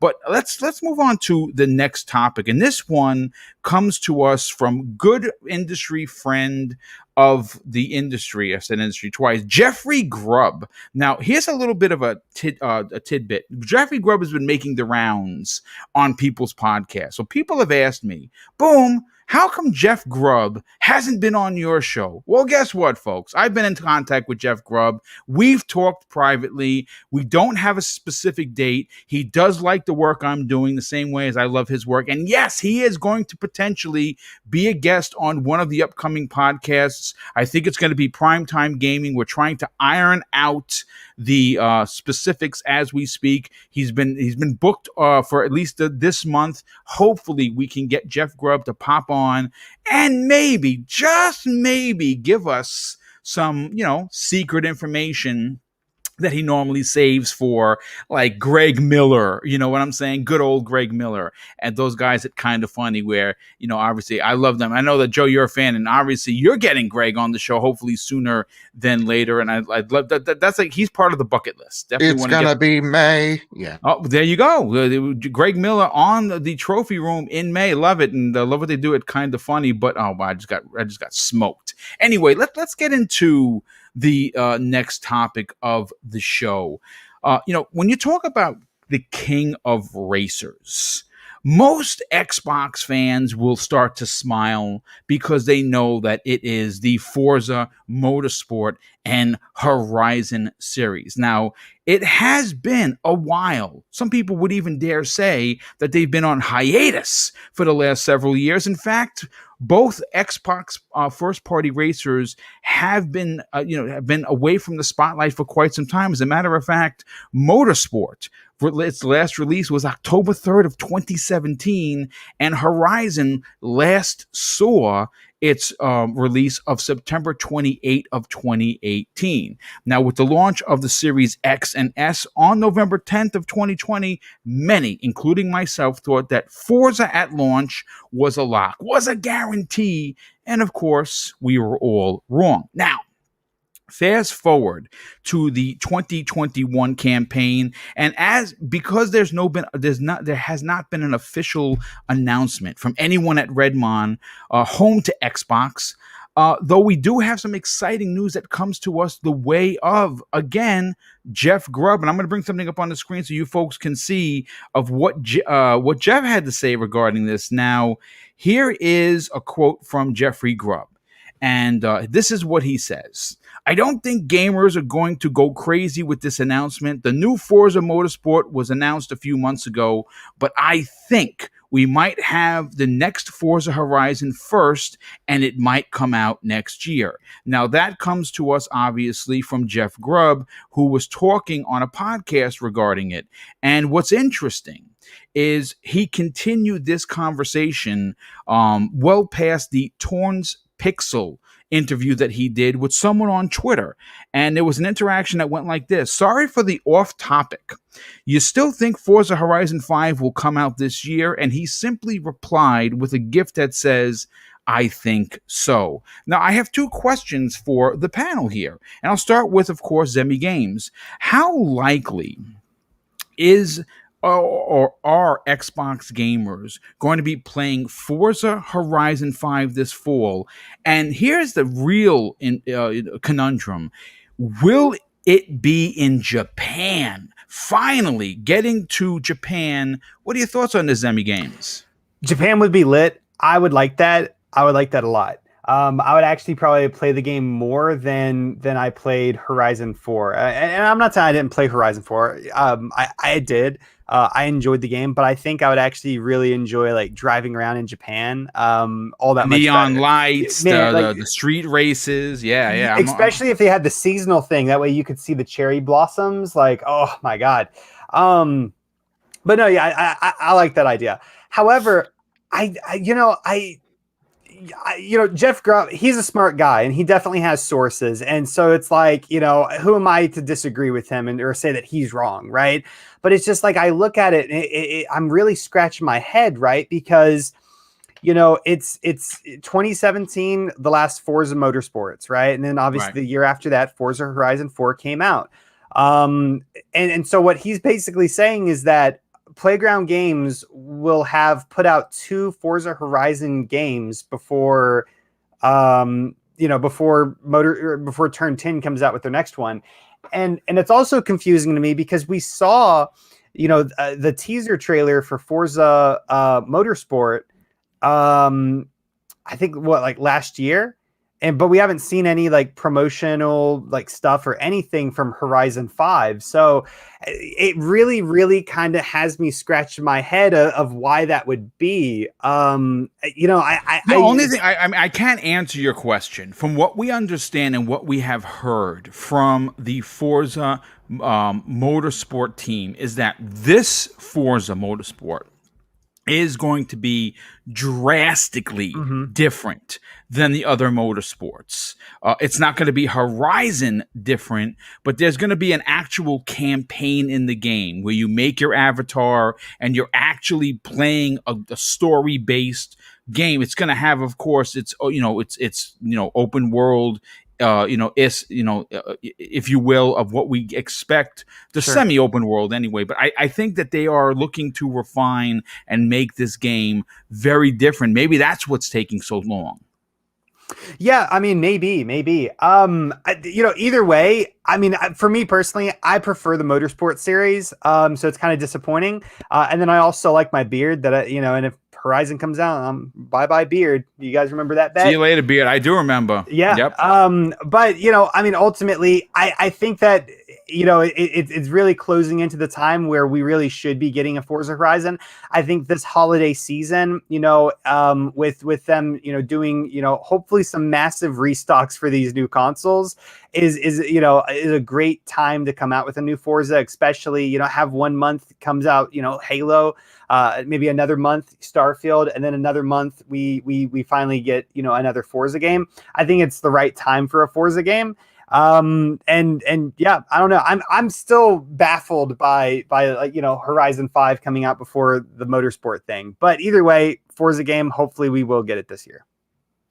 I agree. I would like a Forza Motorsport or Horizon, but I think the beard's gone. I think get ready, get a nice shaver because it's Forza Horizon 5 is coming.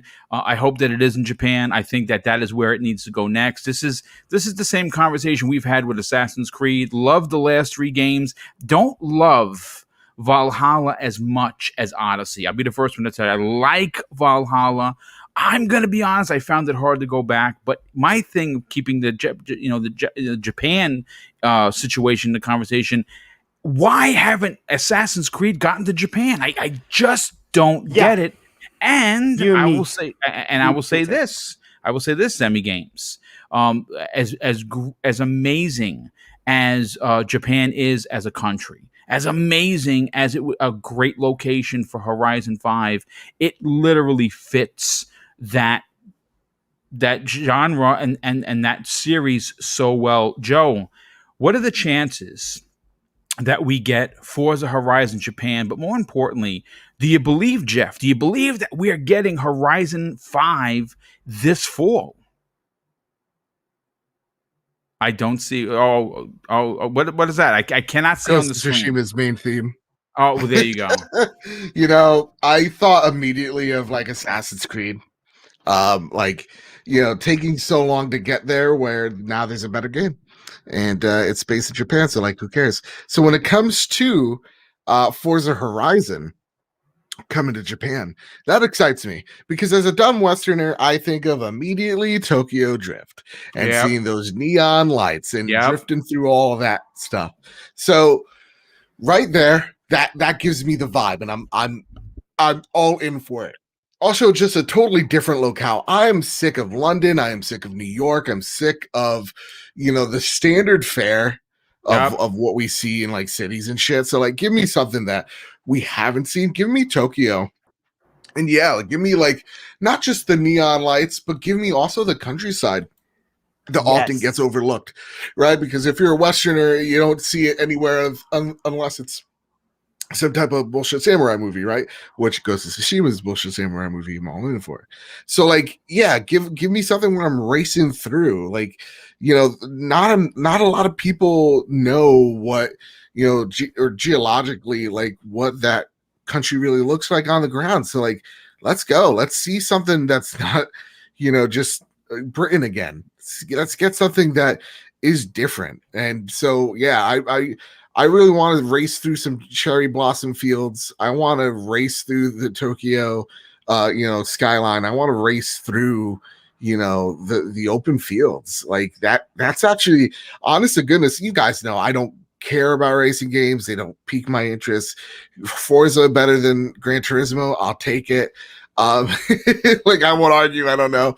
But like for me, this actually would get me to download that game on day one and try it out, because the one thing that video games could do so well is give us that tourist attraction vibe. Like, Yeah. I wasn't much into, I know a little bit about Japanese history, but I'm not like rich with knowledge of it.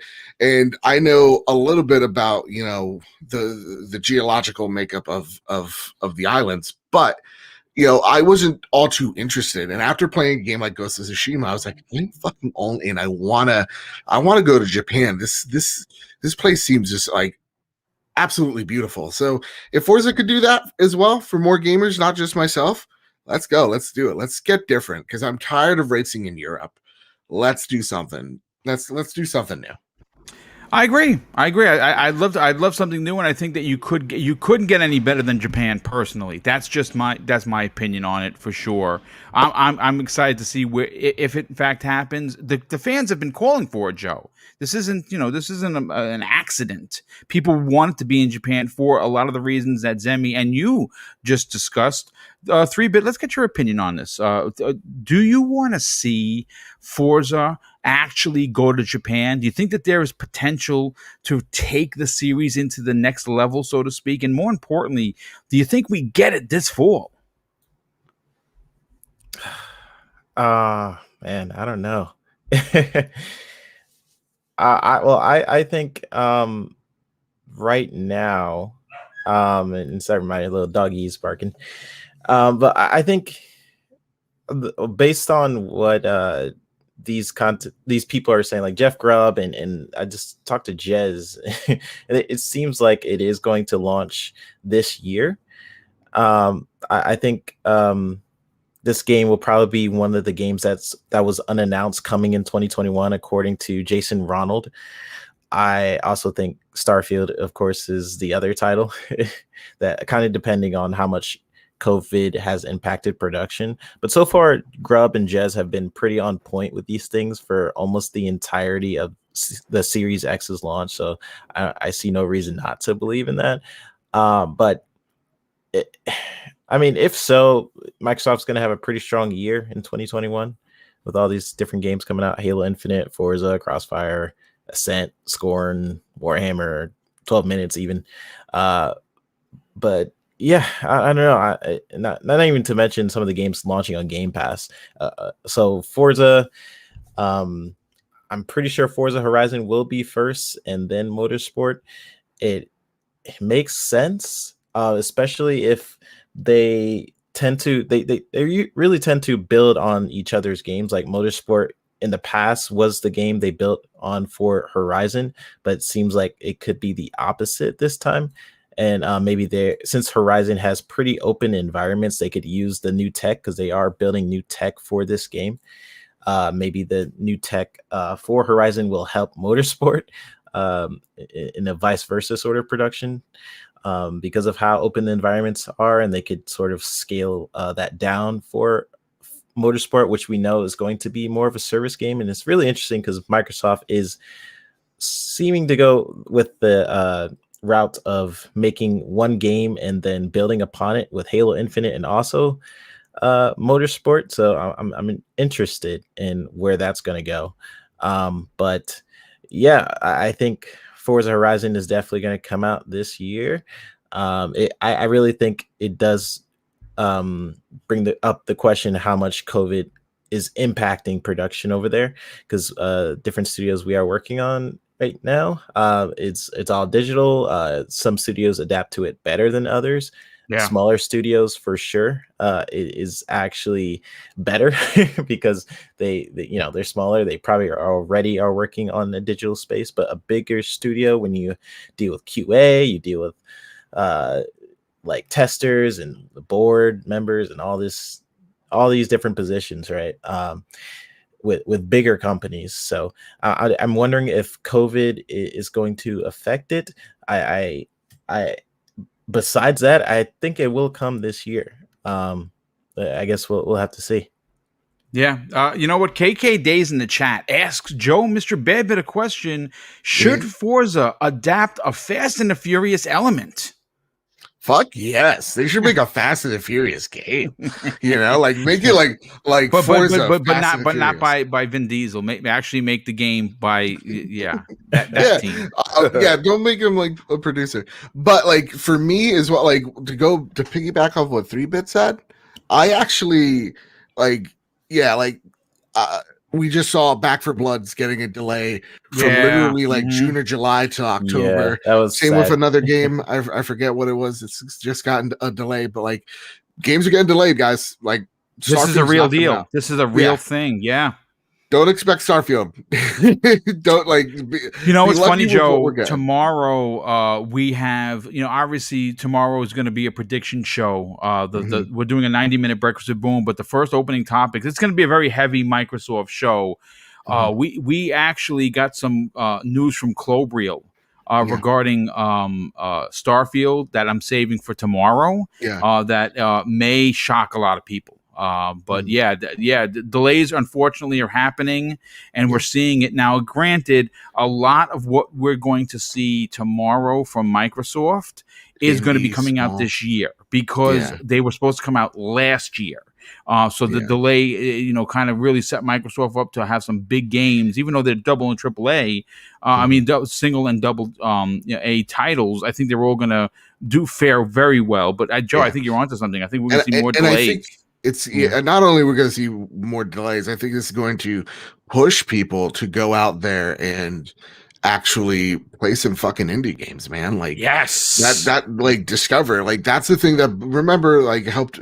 Jamie Moran, the man that stole my last name, said last week's show is just like, Xbox used to own indies with the Summer of Indies, right? Like Summer of Arcade, my favorite part of Microsoft. Yep. Yeah. So honest to goodness. So I really like that's why I'm excited, and hopefully they did lie to us and like fake us out. And Hades is coming to Game Pass. Yeah. But it's I think that's what we should expect out of this year when we're thinking of it. As much as like an awesome pie in the sky is Forza probably is clear to land on whatever date it is this year, but like still keep those expectations as leveled as you can, because this is the year where we are seeing marketing teams, PR teams, and game teams really get hit with working at home. Yeah, and I think it's good that these games are getting delayed in a sense because of the availability of these consoles, right? Like not a lot of people can get these consoles yet. That's a great point, 3-Bit. Yeah, so I think Infinite being in November, that's great. I think that gives people a little bit more time to get these consoles and also people more chances to try out these games.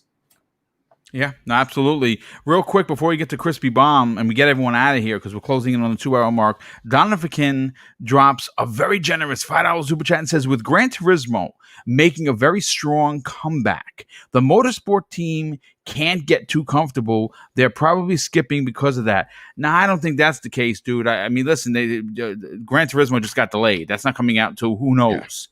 So I think what you're seeing with motorsport isn't that they're concerned about losing the crown. I think they're making some big changes to the franchise that was getting a little stale. I mean, we've seen 7 iterations and they really weren't changing it that much. So I think Polyphony likes to take their sweet time and they do out of COVID. Again, this is not like, oh geez, Forza's here. It's like I don't think any team. Maybe I'm wrong, but you can correct me.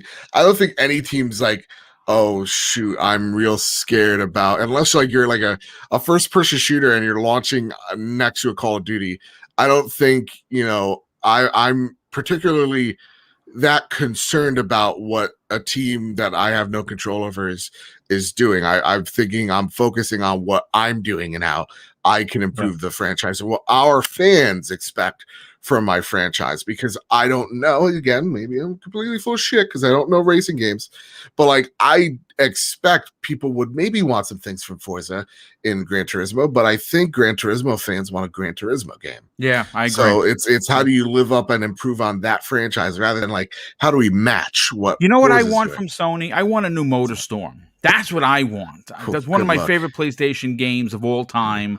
My Mr. God, Metal. Motorstorm 1. I played the shit out of that demo to the point of delirium. I loved Motorstorm. It just so what a graphically gorgeous game. And just I mean the next ones weren't so good, but they definitely need to bring Motorstorm back for sure. But Crispy Bomb, before I get to you, brother, Bay Area just a very generous $5 super chat and says, "Good show, everyone. A Japan setting would be dope. That being said, there's a rumor about Forza Horizon 5 taking place in Puerto Rico." Oh, now that's interesting, Joe. Yeah, my wife would definitely appreciate that. My wife is Puerto Rican, if you did not know that. But yeah, Puerto Rico would be kind of dope too. But listen, I still can't front Japan, man. That's where I really want to go next. And then obviously, make 6 in Puerto Rico. Do a duel? Make it that region of the world would be kind of cool. A lot of open space in Puerto Rico for sure. But Crispy Bomb, in regards to this, Forza is a racing game that just screams quality. Now, we know that we have 2 coming. We have Motorsport 8, which we don't even know if it's going to be called. I think it's simply called Motorsport. And we have Horizon 5. Do you think that Jeff Grubb is onto something? Do we get Horizon 5 this fall? And more importantly, do you want to see it go to Japan? Well, I mean, since Jeff said it, I guess it's going to happen because, he's pretty on point at this point. So he knows his stuff. He's got probably a couple people in his ear, I think, because a lot of things he's predicted have happened. Now, that being said, it would be unexpected to get a new Horizon. But I feel like they were already in development with that and Fable, and they probably need to move those teams to Fable soon. So I guess it makes more sense now. And I mean, Japan, why not? And we haven't seen really many games, except for a couple Need for Speeds really go to Japan.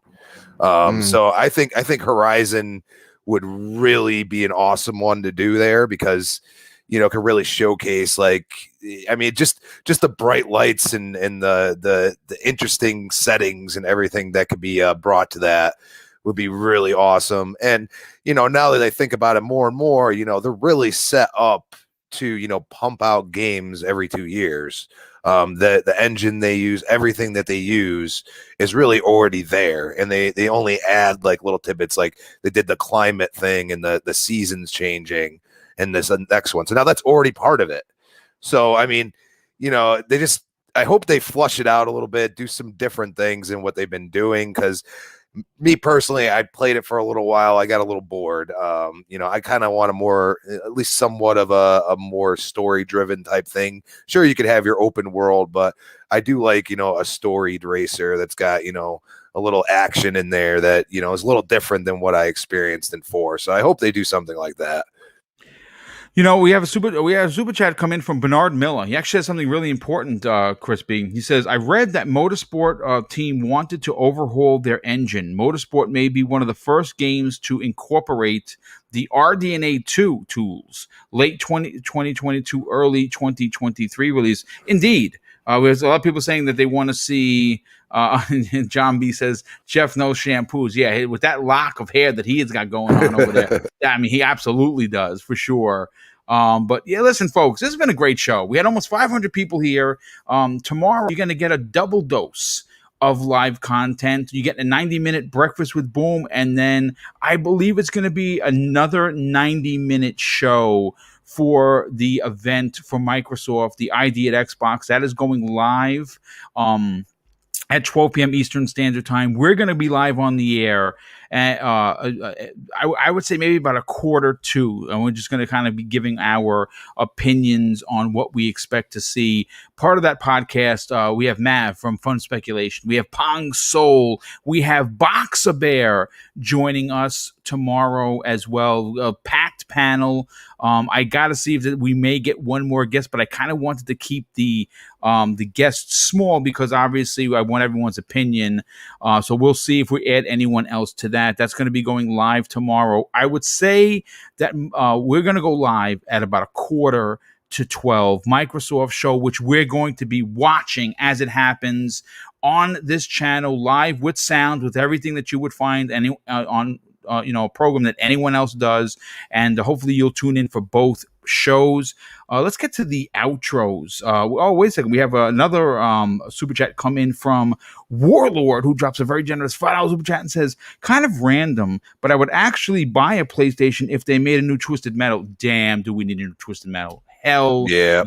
Dude, like I would love a new Twisted Metal. You know what? I would even take Twisted Metal Black, just remade in PlayStation 5 graphics, because Black is probably one of my favorites. Best soundtrack in the freaking history of the title. But yeah, I'd love to see a new Twisted Metal. But again, I'm cheap. I'm a cheap date. Give me a remaster of Black, Twisted Metal Black, and I am okay with that.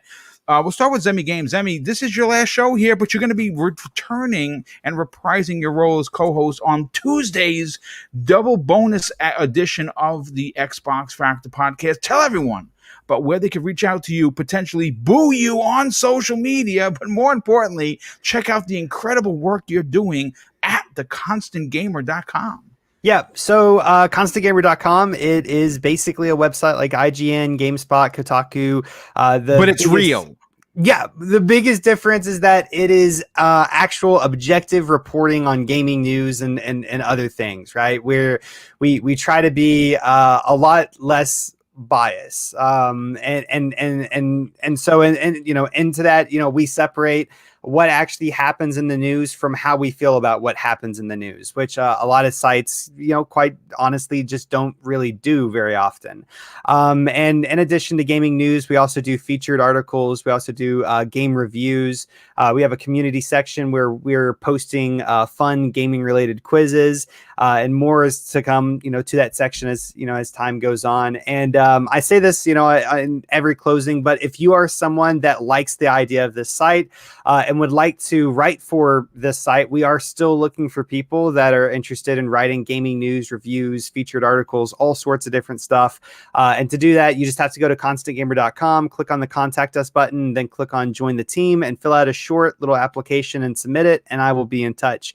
But yeah, boom, fantastic show. My last Thursday for a very, very long time. I might be back on it, as like a guest sometime if I have I'm sure. Time. Well, the door's always open, brother. You got the golden ticket. Yeah. But my new primary home is now Tuesdays. Yes, absolutely. This is very reminiscent. If you remember, Zemi Games used to be a part of Breakfast with Boom, and then he hit me up and said, "Hey, Boom, I love Xbox, love the Xbox Factor podcast. Can I quit one podcast and join the other?" And of course, I could not say no. And here we are, all these years later, and he's going to be still joining us on Tuesdays, giving us his opinion, and still being terrified. Yeah, if you don't care, here in like a year, if you don't care, can you just like start up another show and like here in like another year, I'll just transition over to that one. I'm going to be honest with you. I am really, I'm on thin ice with 4 shows. I think a 5th one might put me over the edge of madness. So we're going to keep Wednesdays to Boom. Boom takes the day off. I actually do a lot of cleaning on Wednesdays because, I can get a lot of work done. Mrs. Boom doesn't clean. I take care of business because she's still working and I'm retired. So, that's literally the least I can do. But Joe, Mr. Bad Bitch, you got some breaking news on an Xbox program that was PlayStation related. How you like them apples? Tell everyone about the incredible work that you're doing at the trophy room. Tell them about what you got going on with Ainsley, one of the best in the business. And more importantly, where could people reach out and potentially join PlayStation Nation? Me and Jim Ryan are going to have a talk. You know, he can't keep doing this to me. I swear he put out does a it on show. purpose, dude. It does it on purpose, Jimbo. What did I do to you, buddy? I come here, I give you some good content each and every week, and you're like, you know what? We got some news. I'm like, are you kidding me, PlayStation? Just, you throw me a bone. But that said, this week's show is actually one of my favorites that we've done.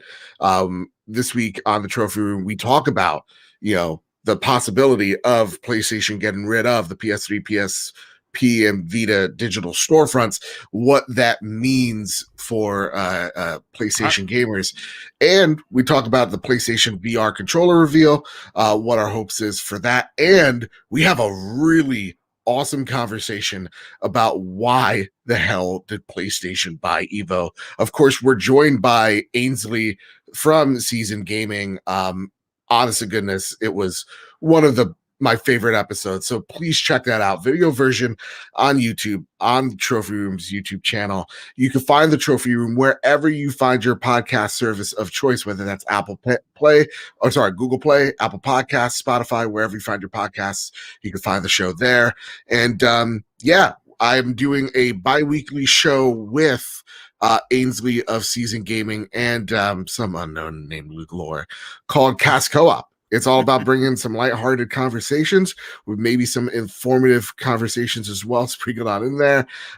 It's going to be a lot of fun. We're recording the first episode tonight. It should be live on Friday, and you can follow Cast Co-op over at Cast Co and then _op on Twitter. And Nice. Fantastic show as always, Boom. This has been a real fun one. I like this one. I like the feel. I love the new overlay too. Thank you. Yeah. Of course, that's Diego Dinero Panero, who I'm working with exclusively on all of the content for this channel because, quite frankly, he is just a beast. And he puts a new overlay together. He's working on a new opening, folks, for the primetime gaming. I don't want to spoil it, but all I can tell you is that it's based on the script I gave him. It's going to be dope. He's also in the process of redesigning all of the podcasts for us to sell them as t-shirts. He's redesigning all of them. That's going to be announced shortly. As soon as he's done, you cannot rush genius. But real quick, before I get to the rest of the outros, breaking news, folks. Games Radar is reporting that it has been confirmed by Microsoft. There's going to be a Series X and X restock at 3 p.m. Eastern today. This is confirmed by Microsoft at Walmart.com. So they're going to have the first wave. Apparently there's going to be several waves today at Walmart.com. And this again comes directly from Redmond. They have confirmed that they're restocking Series X and Series S. So if you did not get yours, make sure you head over there and check that out for sure. But 3-Bit, let's get your outro over here, brother. Thank you so much for being here. As always, love the knowledge of the industry that you bring with us. Tell everyone about your incredible YouTube channel, what other podcasts you're on, and where could people reach out and strike up a conversation on social media. Yeah, thanks so much, Boom, for always putting on an amazing show weekly. I was in here when I had like 3 followers on Twitter, and Boom let me on the show as a permanent member. So I've always been really extremely appreciative of that. And thank you, Boom. Of course, the amazing panel that I get to chat with every Thursday, Bad Bit and Archimedes when he's here, and VJ, who I always bounce off amazing stuff with. And of course, you, Zemi. Sad to see you go, but you will be missed. You guys can follow me on Twitter. It's at the VGHD. My YouTube channel is the Video Games HD. I am on several shows right now. Xbox Ultimate every Fridays with Mav, Caitlin, Pong Souls, Psychonauts, and announcing that Lady AF has joined as a member of the show. So nice, dude. That's awesome. Yeah, so it's growing even more, and Lupa will be there tomorrow. It's gonna be a great show. Yeah, Lady F, she's a fantastic community member. She was actually in here. Sorry, I didn't actually greet everyone today. It's just been a crazy day. Of course, I know. What a fraud! What a fraud host I am. Can I say one thing before we go? Because we had this debate: is the controller yellow or is the controller green? I said, and Stein tweeted it out. He's like, it's Electric Volt. What a troll name. And I said, Stein, is it green or yellow? We're going crazy over here. And he replies simply, yes. That's how you do it. That's such a Stein thing to do. It really is. It really is a Stein thing to do. Few things I got to say. There was a lot of stuff that happened last week. Like we had the pleasure on Four Guys was interviewing Steve Downs, the voice of Master Chief. Dude, that's pretty cool, man. And that was an awesome episode. That was great. On that show, he leaked the date of the interview, and it's been making the rounds all around. So that's been really cool. And so you guys should definitely check that out. We also did Emily Zeller, the voice of Panem from Cyberpunk. That was incredible. And we just did something with Jez yesterday. So it's been a busy week. Really busy week, but it's always a pleasure being on this show as well every Thursday. Well, thanks so much for being here. And last and no way least, making his debut, I don't know if we've ever had you on an Xbox Factor podcast. Might have been one other one. I don't remember, though. It's been so long. I tell you that. It has been. You're not going to be with us tomorrow because obviously you got some personal stuff doing, and obviously we're going to miss you on Breakfast with Boom. But tell everyone about where they can reach out to you on social media, Crispy, and more importantly, what other shows are you on? Well, before I get the outro stuff, I have a world premiere. Yes, Crispy has gotten a Series X. Yes. Nice, dude. That's what I said. Be right back. Yeah, my buddy called me. He's like, dude, I can get you one right now. I'm like, do it. So yes, I have finally gotten. Yes, I have captured the unicorn, people. But yeah, at Crispy Bomb on Twitter, Crispy Bomb 28 Xbox Live, where you will find me playing on Series X. Finally, hopefully tonight, I should be able to get over there. And we got next podcast tonight, 8 p.m. Unfortunately, next couple weeks I will not be on Breakfast with Boom, but hope to be back soon. And yes, Tuesday, 7 p.m. Retro Renegades. Yes. Well, thank you so much for being here. Definitely, we have one more super chat come in here. Thank you, Zemi. He says, Paul Grant. Hey, Paul. Thanks again, dude. Paul has dropped a couple today. Appreciate the support. He drops an outstanding $5 super chat and says, off to work. Have a good day, game. Game fam. Great podcast today, guys. Well, thanks, Paul, for being here. And, of course, thank you for your generosity. But listen, folks, this has been great. Tomorrow, if you're a fan of Double Barrel Gaming, again, you're going to get a double dose of podcasts. We're doing a Breakfast with Boom, 90-minute edition. It is going to be an entire show based around Xbox. We're going to do a prediction show. The second half of it got some big topics that we're going to be covering for the first 45 minutes. And then we're going to take a little bit of a break. And then at 11:45, we're going to be going live, talking amongst you guys and gals. And then also, you may have missed a super chat. Did I? don't know. Yeah, Zemi put it in the chat. Yeah. Oh, you just said it. Yeah. You said it. Okay, I'm Yeah. a big dumb idiot, folks. No, not at all. Listen, I definitely appreciate it because I feel guilty when I miss them because people don't owe me anything, and if I miss it, I feel like a real turd. So thank you for the definite support, and of course the reaffirmation that I did in fact get it, Joe. But folks, again, tomorrow, 3 hours of podcast at least. It could be more. I believe the Microsoft show is going to be about an hour, maybe an hour and 15. And then what we're going to do is we're going to break down what happened. I'm going to be taking show notes live on the air, and we're going to be reacting to everything that Microsoft is showing, expecting some big games. I don't think you're going to get any like first party announcements, but you're definitely going to get some Stalker stuff, some Ascent stuff. I cannot wait. I'm honestly very excited for Second Extinction, 12 minutes.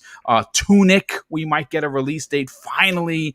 But there's a lot to get excited about. Tomorrow's going to be a great day for gaming, for gamers, for Double Barrel Gaming. And if you are a fan and you are subscribed, you're getting 2 podcasts, 2 live shows tomorrow. And of course, I'm going to close out this show with something that's important to me. Hopefully one day it'll be important to you. And it's something that my dad taught us when we were kids. And it's super important now more than ever. And he said, son, treat others how you want to be treated. And also, it doesn't cost anything to be nice. You live by those rules, and I can guarantee you're going to have an awesome day. So take care, everyone, and we'll see you next week on the newest episode of the Xbox Factor Podcast.